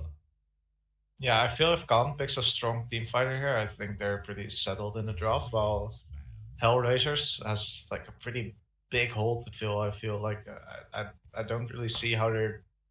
What's the goal of this draft? Like, you got pick off with the Clock and the Lifestealer, but that's about it. The others just like focus on winning the lanes. So big hole, did you say? Enigma income? No. I feel like we barely ever see that hero anymore, actually. I think the only time I see Enigma get picked is when Stacks first form and they've got a player from like 7 years ago that misses that hero and picks it, and then one game in goes, this was a bad idea. Oh, I miss BGG now, man. Feels bad. Man, you know, permanent coach for Moscow 5 that no one wants to join anymore, doesn't exist anymore. That guy, he's making his talent though. Shout out to him over at the main cast. Oh, that's a TA last pick, but you give him full opportunity to counter it. I don't know if like you get the Viper, you get the Jakiros. I would really like to see a Jakiro mid here. I love seeing that hero go up against TA and just completely destroying her. But it's probably going to be something a bit more stable. Yeah, you stem your own potential up there. I don't know about something like a Viper potentially here, but you're up against Eng, so you are kind of vulnerable, and the magic damage from Wind Ranger could overwhelm you. Yeah. And Other there's than that, like though, it's not a bad. other build. than that, yeah, like maybe Lina is available, but I think Lina is a bit too squishy for this draft. Yeah. I feel like they would rather have like a more beefy hero. What like would be ideal here? I mean, they could honestly go tiny here. It's okay. Yeah, it's beefy. Also, it handles the TA reasonably well because you can't get too aggressive as all the refraction charges get burned. Yeah, and otherwise, like the Chikiro pick is really good with their lineup. I feel it helps them hit their timings with the Juggernaut push with Healing Ward, but that's such a niche thing to do. Like I only think like Limp plays it a bit, and well, back in like Vega days, like some years ago, like people like Undershock used to run it a lot. Maybe they could go like Zeus or something. Oh, DP. Yeah. I was kind of curious.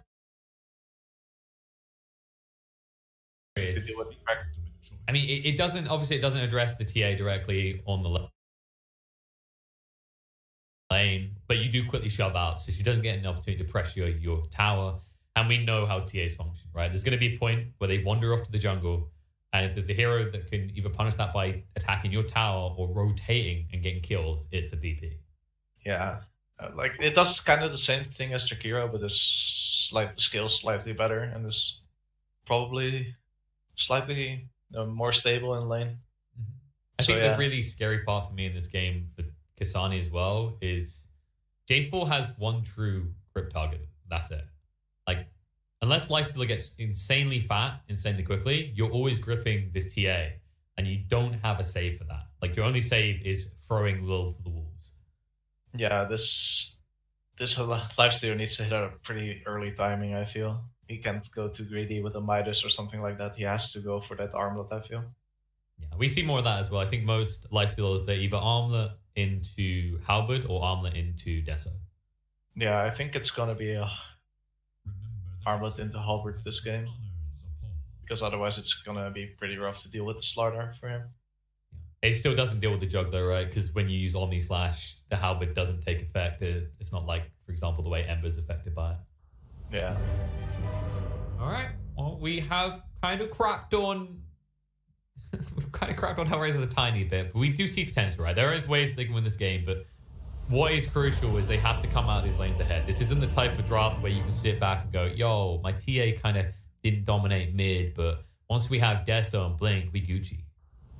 Yeah, especially if they manage to hit like the simultaneous timing on the Wind Ranger and the TA, maybe they can kill the targets really fast.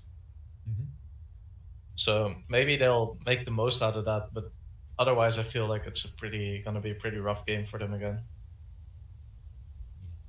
Phonics shouldn't hemorrhage many kills, at least in that bot lane. I mean, there's potential if you get caught in the nightmare when you try and win run away, but as long as you look for the initiation attempt by the jug with the spin, the laning phase should be pretty smooth sailing for HR with their offlane at least. Yeah, the offlane should be fine. Like maybe the Clockwork is gonna suffer a bit because it's like laning against the Bane as a melee +4 is never fun. But there is maybe some... Actually, I don't even want to say there's that much gank potential, right? Because at the end of the day, if you try and rotate mid, you are rotating on a DP. And as we know, the more heroes you try and bring to that rotation, the better it is for the DP. Yeah, that's some good suck right there. He's like, oh, all these friends here to support me? Thank you. Thank you, I needed more health. We'll have to see if they can do it, though. They need to start their comeback here. As pointed out at the start of this series, this is an elim match. Whoever loses here is done. They're out. They're gone. Goodbye. Good day, sir. Khan are one step away from achieving that and eliminating what is very few CIS teams remaining. I'm pretty sure that made them the final. I think that makes them the final CIS team. Yeah. You weren't so damn dead. Yeah, because like NIP, EU, Viking, EU. Mud Golems, EU. You know, it's not just about winning here. It's about setting point, setting a statement, showing that you are able to battle with the big boys, even though you're in the lower bracket, treating it like your Team Liquid, CIS edition. J4 I think to start with the boots. So not gonna be the most mana regen out of him. So I'll expect him to like go trade and then commit seppuku on that tier 2 tower or something. Maybe not even need to do that. Like I think this situation they could potentially get 3 runes, but it looks like they don't want to try bot. They're just going to secure 2 top. He was just scouting around the mid. He has started with that Wraith Band on the Mirana, so just more reliant on clicks directly than, hey, look, I hit 5-second arrow. Me big boy strong. Looks like they saw the Observer Ward being placed in mid. At least Gilbert was pinging it out. So yeah, I think the arrow just glimpsed sight enough that they were able to catch that. We'll see if it gets dewarded. But nothing too unusual laning wise. Everything we'd expect here. Kind of curious to see what kind of build Gilbert is going to go. Is he going to go for like a more Yapsor orientated build with a semi-fast NKB?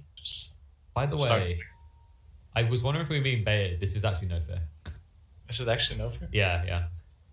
Apparently, he honestly looks like a discount version of bait with that team tag. It's like 4B. It was like close, Dendy. Oh. We'll see if that works out though. That could cause some issues because you are one of your regular members already 1 game down.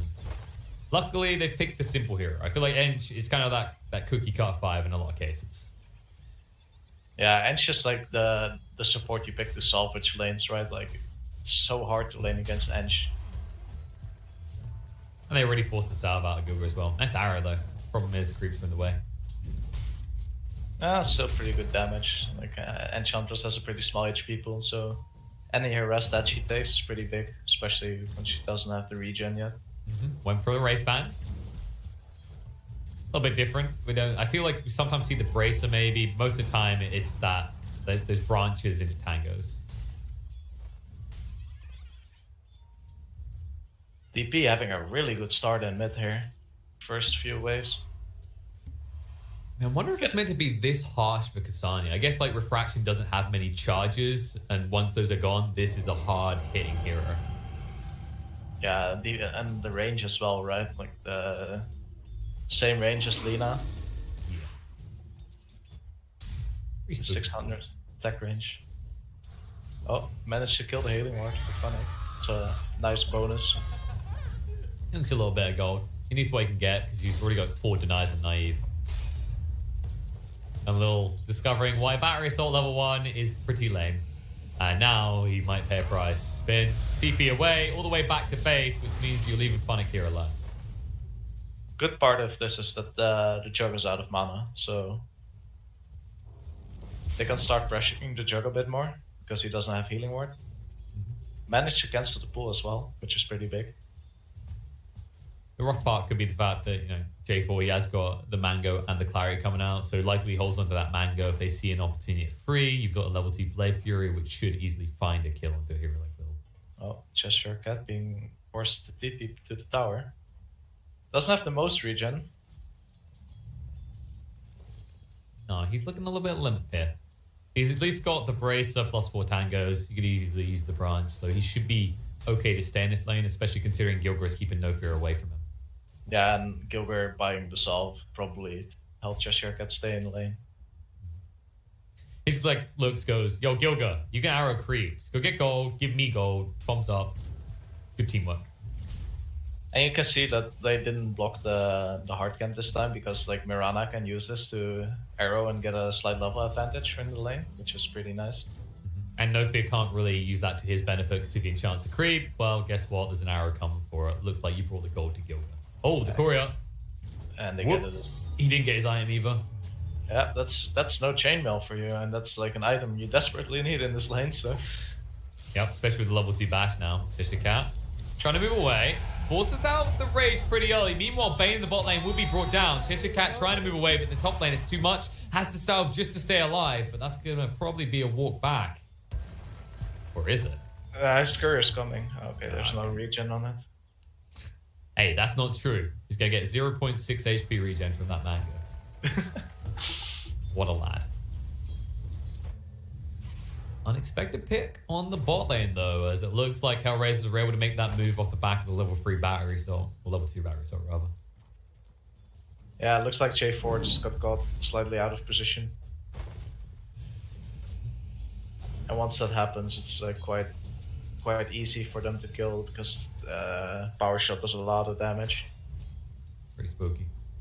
And it's just easily set up when you got the cogs, of course. And Bane might be tanky, but he's not that tanky. Some people call this hero absurd. It's not that absurd. I mean, we're a raindrop a little bit more so. Lil gonna trap him in. Power shot gets charged up. A brain sap. Phonic needs to run away, which means he's leaving Lil behind. I feel like he's overextended just a little bit.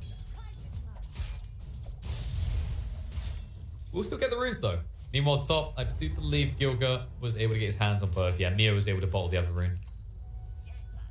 Yeah, it looks like Cheshire Cat not buying as much regen. It's kind of made him struggle this lane. Just getting the regen now, but I feel like he missed out. He missed out on some pressure time by not buying regen here. It's that awkward feeling where you're like, well, I should be able to beat this lane already. I should be able to like smash into him. He should be scared of me. But sometimes things go right. Sometimes you have to make some sorts of sessions. Oh, Nyx, he knew it was coming. Has to walk away, but they got another stun on the Nyx, so he needs to be careful. Brought low, not able to kill him off. Leap forward, Gilga is trying to finish this one, and he might have enough leaps to do it. Nope. He's not gonna commit for it. It's surprising. I mean, maybe he's over budgeting to a little bit, but is it worth it, or would you rather just keep lifestealer here with no HP? Yeah, I think you'd rather keep the lifestealer here. Oh, and he places the ward in center range. That's unfortunate. Whoopsie. They at least had a South for Nyx, though, and he does now have the phase boost, so they can pack a punch back towards Cheshire Cat somewhat. That might not last long, though, because he's about to hit level 5, and if you let him do that, oh good lordy. Yeah, that's gonna be the bastioning, so... Yeah, not as much awakening intensifying. Oh. Yep, no fear, picked off. Now they're moving in top. Arrow off the mark. The stun is still there on the no fear, though. So they'll be able to find him. J4 goes down. It's a pos 5 for pos 5 so far. The bash is on the Nyx, though. Will force out the rage. Means he has to fully back away. Yeah, now he has to play passive, and the Slardar is rapidly approaching his threads. Gonna make it even harder to increase the attack speed. Yeah, he just dares him to come up. He's like, please, just let me tap you once. He decides to deny is more important. Which is fair. You know, on XP basis alone, Cheshire Cat's going to be a lot more confident, whereas Nyx, he's going to require actual gold. And it looks like J4 might be feeding a bit, but Juggernaut is having like a super free lane here. And Mio is absolutely crushing this mid lane. I mean, I was expecting a slightly to build, but 55 to the 38 comparative. 14 denies to the 6. Yeah, that's rough. I mean, and the other scary part for Kasani is this isn't a safe lane to sit in, right? You're talking about Mirana Bane. At any moment, they could choose to rotate just to set up an easy push on this tier 1 tower, which is in Khan's best interest because then you can disrupt Kasani's ability to move through the jungle freely. Exactly. Like, Kasani, it's almost like he's playing against the TA in terms of the CS difference. Like, usually with it... They rotate 3 heroes for this. Cheshire Cat's holding his ground so far, but death is an ability. So just a case where we can take Lil with him. And he says, yes, I can. Oh, they get the kill first as well, so that's kind of big. He gets XP for it. Need more Phonic. He sees an opportunity here. Spin has been used. Nice shackle shot. J4. Oop, Raindrop's going to tank a power shot, but it won't stop him from getting his gold. Yeah, that's without a javelin yet. So. Oh, and Kasani has just been forced out of lane. This is well crafted by Mio. He used the exorcism, forced him to TP back to base. Now he can push on this tower. Yeah, no fear can't really come close to this. I mean, nobody can right now. Yeah. Yeah, he's like, I'll enchant the creep. Maybe that'll stop him. Maybe if I attack him with a creep, he doesn't care. Maybe you can try for the deny here, but it's not gonna work. He can tank it. Like, he's gonna get the spirits back, so he's gonna heal up full. Mm-hmm. Here we go. He still has 2 bottle charges, so he's almost full mana as well. This is looking scarily similar to last game. Sure, you're not dying like you were last game. You know, in case he's not hemorrhaging deaths in favor of Mio, but it's kind of the comparative. Like, what does Tiny want? Tiny wants kills. What does a DP want? A DP wants these early towers as key objectives for you. And now Khan in full force in the top lane. Oh, the shackle shot.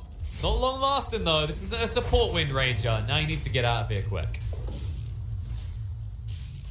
Naive just says thank you for the farm as he hits the the power cogs. Oh! Nope. Nope. Not like that.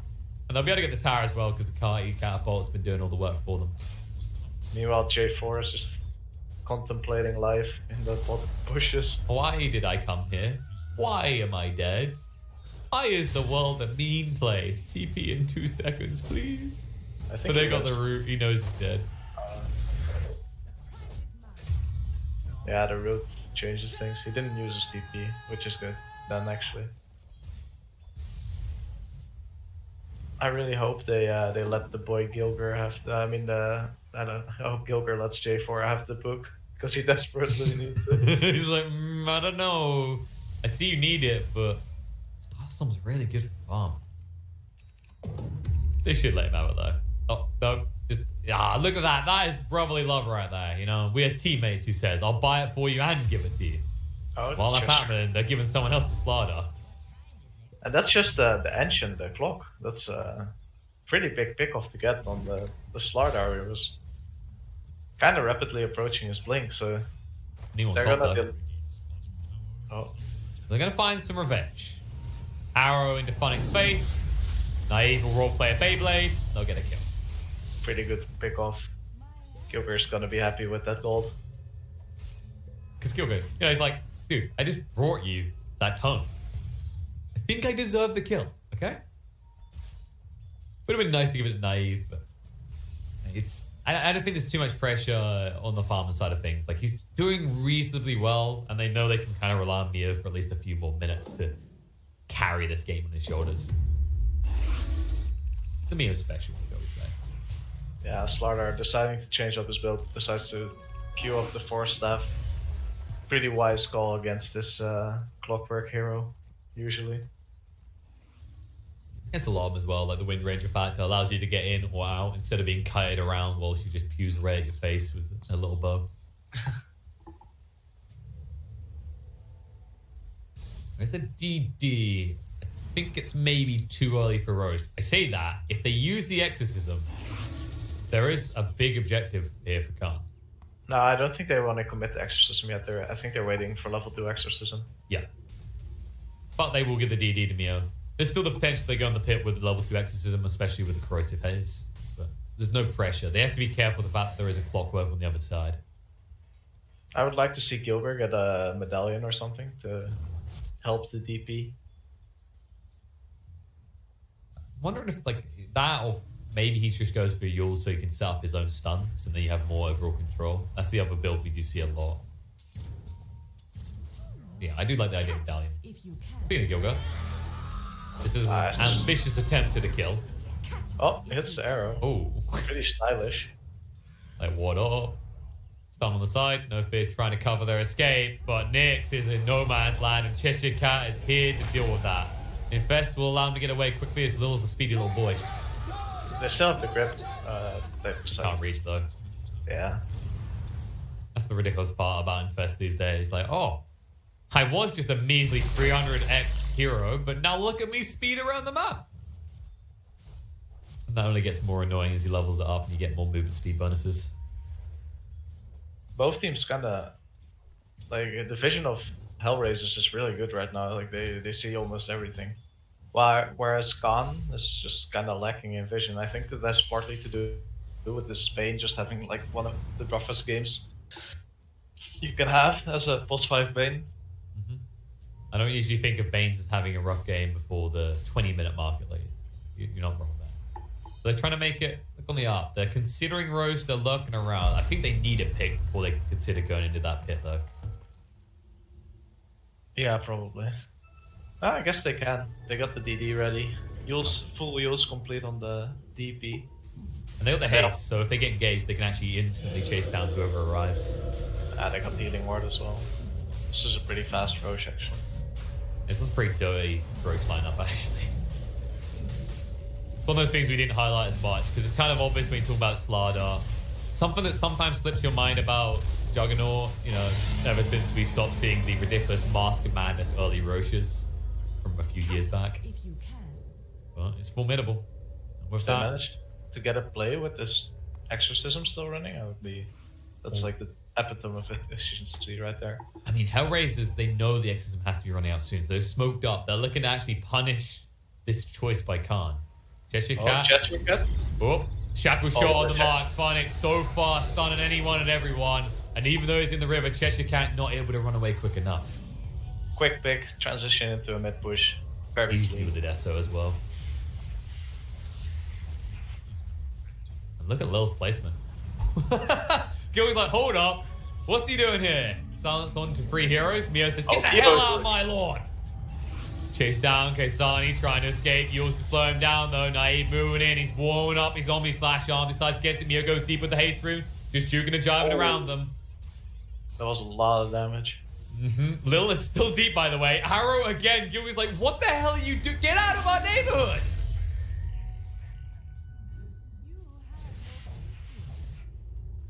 Yeah, Gilbert's been playing some CSGO or something because he's hitting everything.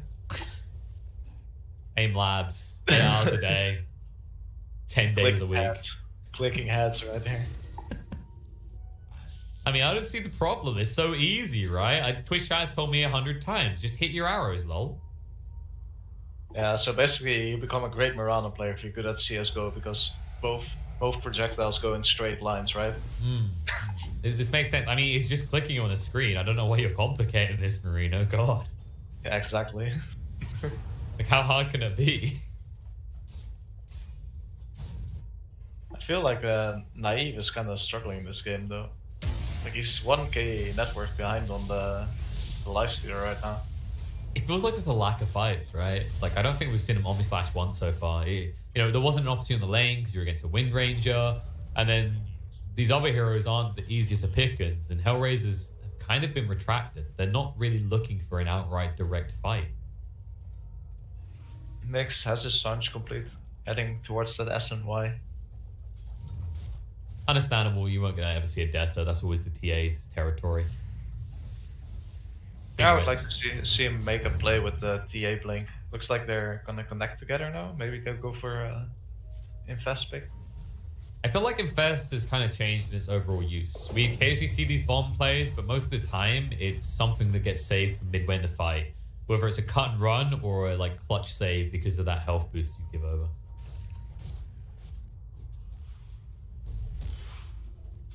Cheshire Cat finally has the 4-step complete. It's like it is time. Soon, we will kill this Wind Ranger. I hope. I mean, Funnick, he's making decent progress towards that MKB. And while not a completely mistake-free game, overall, he's ensured that he's minimized any sort of feeding element that could come into his game. Yeah. Oh, Mio. Oh, he hunt. Kisani does get the blink off, though. That was close to yours range as well. Close one. I wonder if they realized they put up vision so deep in their jungle. Gets pinged down now. That does mean they could try and make a move on this side of the map, but the Moonlight Shadow should allow Khan to just move away freely. If they want to. Hook shot. Catches on the J4. Cheshire Cat's nearby, but he realizes this is maybe not the way to help. However, with Exorcism coming in, J4, his death won't be enough. And Mio chasing on top of Lil because he already used the cogs. Arrow through, not going to actually hit on anything important, just a creep. No fear trying to move away. The shack shot buys some time on the side. Lil's going to be brought down. And Mio still hunting forward, looking for no fear. As the ghosts reach him, the Yules will allow time for Cheshire Cat to catch up with the stun. The follow-up damage will bring down no fear. Not the cleanest engagement right there for Khan, but... That's what we call the wonky donkey of engagement. Oh my god. Look at no fear. Centaur has done it. There is no push off the back of this exorcism. Alright. We wondered if there would be some sort of impact on performance from stand-in. And I'm not taking anything away from Non-Grata, but damn, no fear. You're making space. Oh, naive. He looks pretty dead. Doesn't have spin up.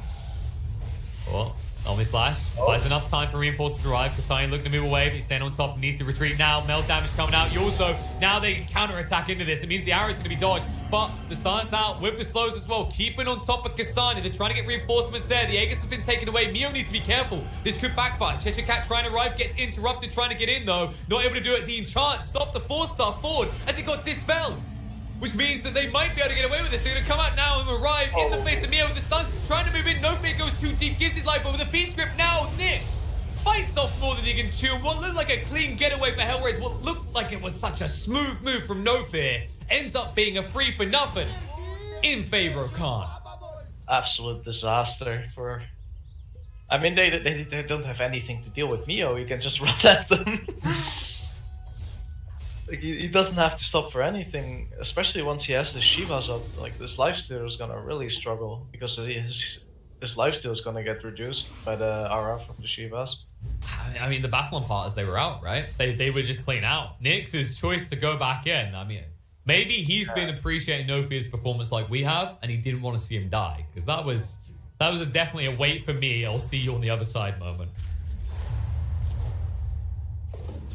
Big play by No Fear though. That could have been, I don't want to say worse. It shouldn't have been that bad, but the reason it wasn't just so condemning immediately is because he did throw out the enchant, which stopped the initiation completely of Cheshire Cat. And speaking of being hard to deal with, DP gets an Essence Ring. So it's going to be even harder to kill that hero right now. Not just that, he's just a little sliver of gold away from having his Shivas. Shivas, yeah. In which case, mild tip. Not to mention the reduced healing for the Lifestealer. She already has the magic resistance talent as well, so it's kind of hard to bring her down even with magic damage from the power shield. Oh god. Speaking of reduced healing, look at what Naive's going for now. Why stop there? We don't want you ever being able to stand and fight Lifestealer. Like, your name was already a lie. We're just going to turn you into a lifer. HR playing smart around their vision. They know they have the control of that area. Just get that tier 2, secure the shrine.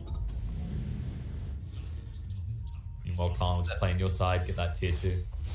Then work your way up towards Khan if you want to take a fight.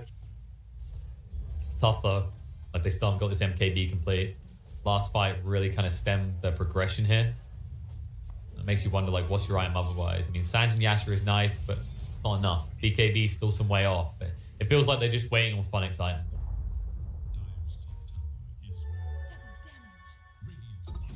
DD and Kasani. I wonder if we'll get a quick timing around the Roche. 10 seconds until it can potentially be up. This is a crucial one for both sides as well. Quite often is the case when a Templar assassin is in the game on one side or the other.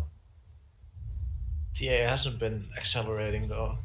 I feel like she's been sitting on these 2 items for at least like 4 minutes now. That's why you need this accelerant in the Aegis. The second one can usually lead up into a high ground, and you need that right now for HR. Yeah, she needs to get that BKB and that Aegis in hand. Yeah, smoke. The hunt, Lil, leading in. Cheshire Cat has got the 4-star though, so they need to make sure they've got the Dispel close enough from the Enchantress. Hook shot in, pushing him back towards them, and Cheshire Cat gone in 2, make that 3. Yeah, quick pick, really clean. Roche not up yet. Not just a spawn. So they might try to transition that into a Roche, but I don't think they will, by the looks of it. It's too risky. You need to try and get Mio on the other side of the map, right? You're worried about this level 2 exorcism. You know he's got a new item coming up. They probably spotted out now that it is the Shiva's guard. Yeah, I wonder what he's gonna get next. I don't think the BKB is the biggest deal, right? Like, you just need effective HP against this lineup. Yeah, I think he might go like a Lotus or something. I think that makes it really hard to deal with him. Or he could even go a Halberd himself to deal with the Ranger. That's what I was and wondering. Also amplify his Spirit Siphons. Yeah. I mean, sometimes you see Octree in these situations. I just feel like that's a little bit too greedy against this lineup. And it's the moment they see the Rocket Flare going, they're like, nope, we ain't taking any chances. We knew that came from down south. We know he's not nearby because we just came from that area. And they'll go hunting immediately after this Aegis has been playing. Nice cheeky attempt by Funnick to try and steal the kill, and they ping it out straight away. He needs to TP immediately. Into the tree line. Should be able to make his escape. Greedy power shot, though. He'll make it out. Yeah, Cheshire Cat not yet with the Blink Dagger, so... Soon. Soon, Padawan. 10 gold. Now you just reset, you try to take control of your bottom lane, and you start pushing out that lane. I think those 2 towers are the next objectives. Yeah, usually we see the shift to mid, then to bot, but in this situation, I think you're better off going through bot and then transitioning across. Yeah, exactly. Like you're not scared of going through the ancient area, I don't think, at this stage. You can already see Naive trying to push out that lane. Expect to J4 to buy some more vision. Oh, they're going for the smoke. Yep, Naive's going to deal with the creep wave, so it's not completely obvious. They're probably anticipating the move towards bot, but they're not. They're cutting straight through mid. Cheshire Cat goes in, stunned straight away into Lil. Shackle shot to stop him from pursuing, but the arrow is on the mark and clock is gone. Lil did graduate the Prometheus school of running away from things. He gets C-.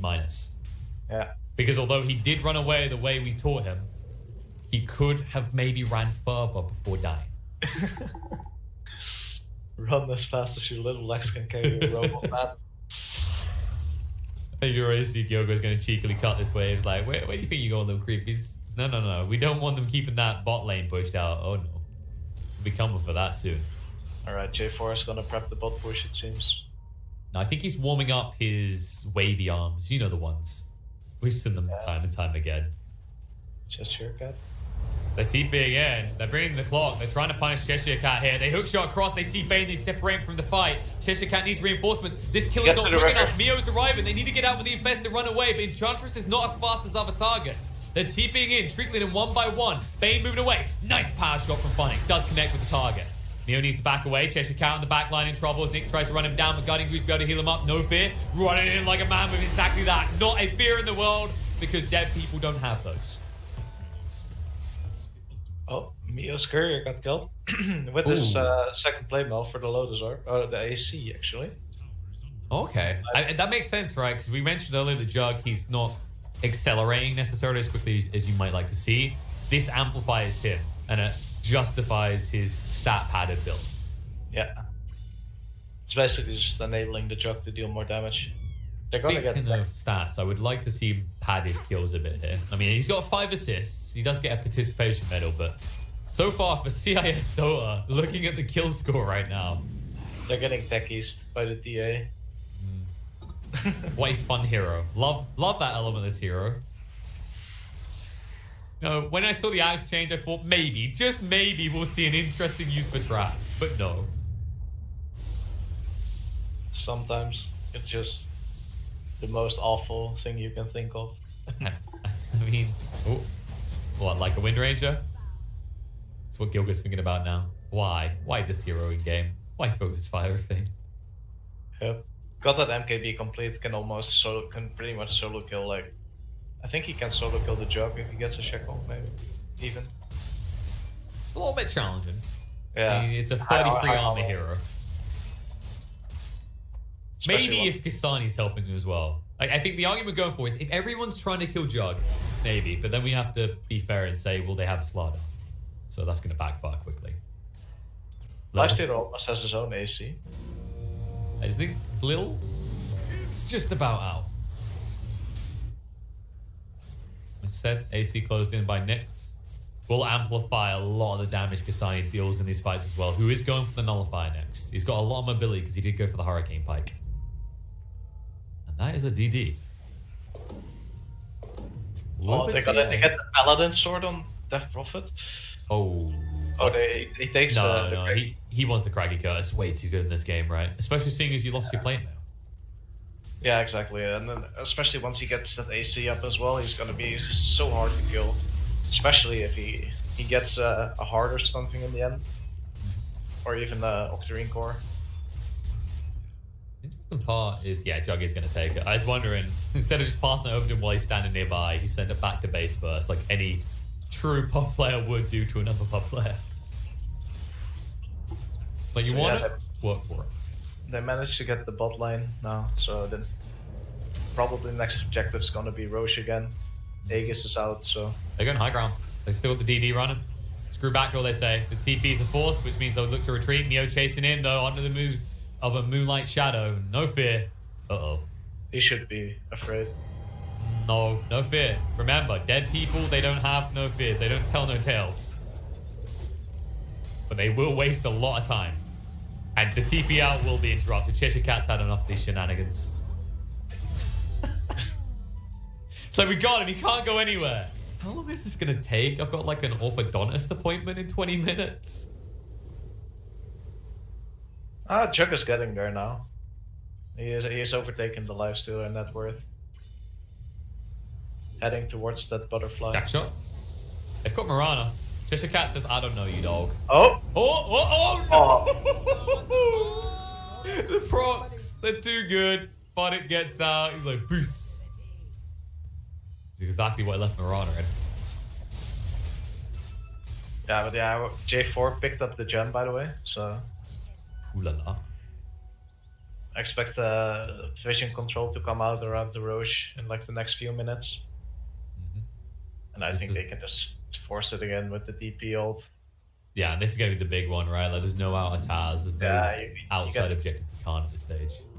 Might be the Aghanim Scepter as well, so if you get that on the DP, it's going to be pretty fun. I mean, there's multiple options. I would say even Slardar's decent for it in this game as well. Yeah, even Jug actually. The Swift Slash is of course a very good Aghanim Scepter upgrade. But Query me this. Why does that have double the range of Omni Slash? In fact, more than double, I think. I think it's meant as a different tool, but it's kind of silly. It's more as of a like move around the fight tool rather than an actual mini Omni Slash.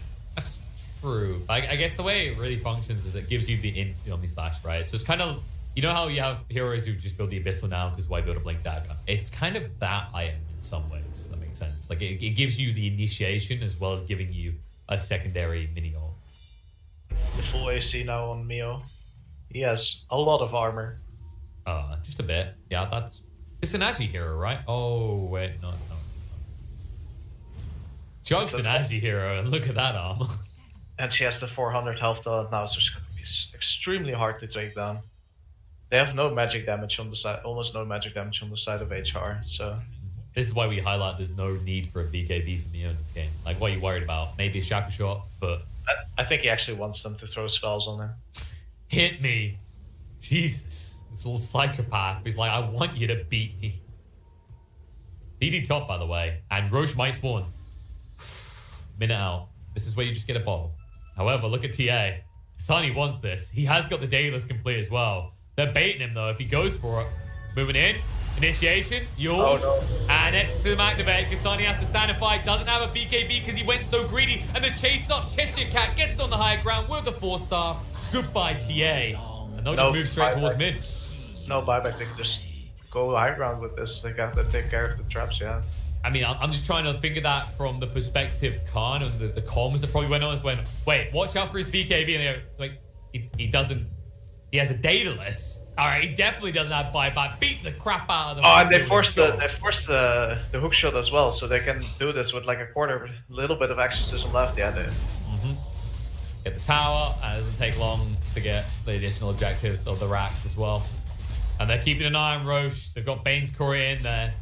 They might just go for 2 lanes here and then fall back straight across to the pit. Yep. They're like, well, he doesn't have a buyback. Let's keep going. Knock, knock. Anyone there? No, TA snoozing the wheel. And the worrying part is the time it's going to take you to set up. The time it's going to take you to get across the map, get some wards down, be ready to combat Roche. There'll be another exorcism available. I would like to see them leave after this melee barracks. Yeah, they're going to leave before by the looks of it. Yeah.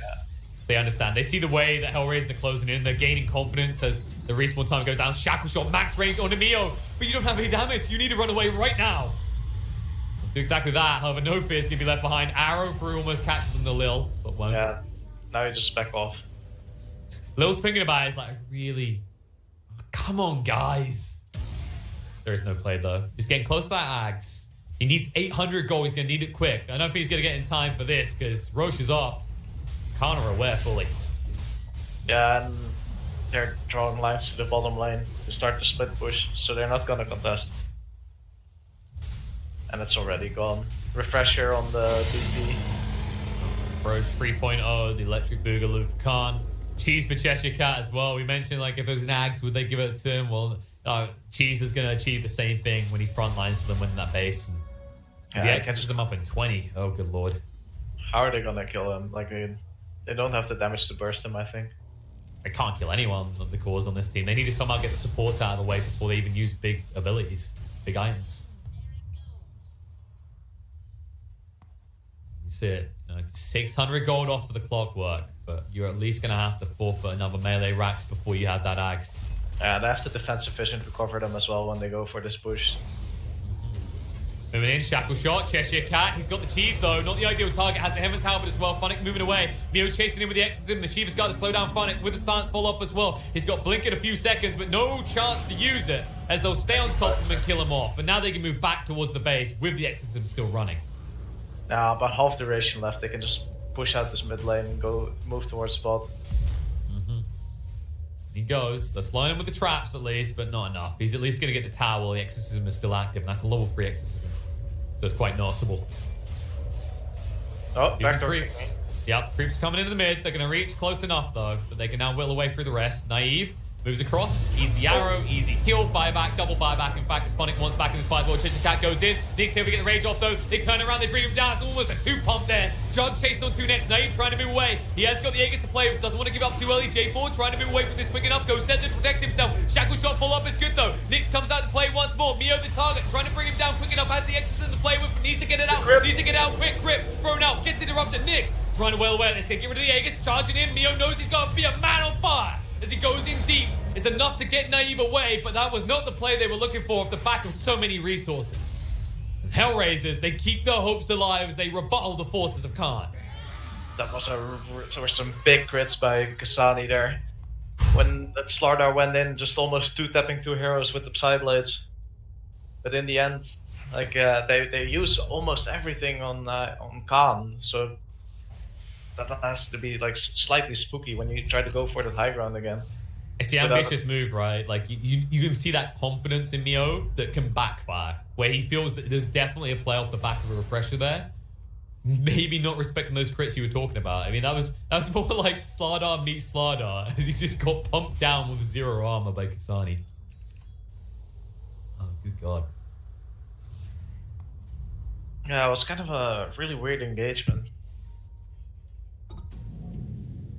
Yeah, it feels like they're overreaching for Nick. Like, he has got this bash, he's got this AC, he's a little bit scary, but you know, the combat, the way you take these fights hasn't really changed in terms of core priority.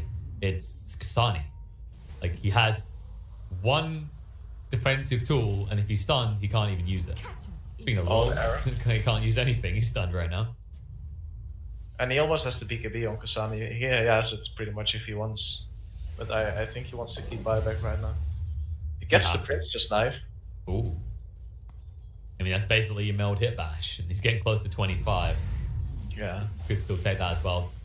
Probably favorable of the refraction when you consider the DP in this game. Oh, they get the Witless Shaco for the DP. Oh, no. That's all on the Hellraisers. I was thinking No Fear never has to die again. It'll be a small mana pool, but they might give it to him. I mean, mana's overrated anyway, right? Exactly. So far, Khan have only got 2. They're going to Moonlight Shadow and look to take some heads instead of items, though. Naive charging in. Kasani leading the way. That's dangerous. He's actually trying to go to the Divine Rapier, which means he doesn't have buyback. If he goes down, they're in trouble. Stance comes out. Naive Shackle Shot for a long time. Follow up, not good enough. Stun first hit, but he should be able to get his off. Kasani's gone from the fight. J4 tanked a lot of the aggression on the side. That's not good enough, though. And as a result, Funnick's also going to fall. They know there's no buyback on TA. Hellraisers may have just lost the game. No big, good god. Yeah. All right, that's a sharp blade. Perfect for cutting through a fine steak of venison. And in they go. I don't know if they caught the item pickup by TA. It was so goddamn quick. He bought out on this Sacred Relic, realizing Divine Rapier is the only way back into the game. And club goes Naive as he says, this might be the end, boys. Let's go. Yeah, this is game over. No way they can defend it. Lifesteal just trying to pad his stats before the end. but it is looking about done. Glyph buys a little bit of time. I don't think Ench is going to... I mean, no fear. He's had some impressive moments, but I don't think he's going to be able to defend your throne for 40 seconds. Nah, not against this. Oh, no creeps though. At the back door. Ooh.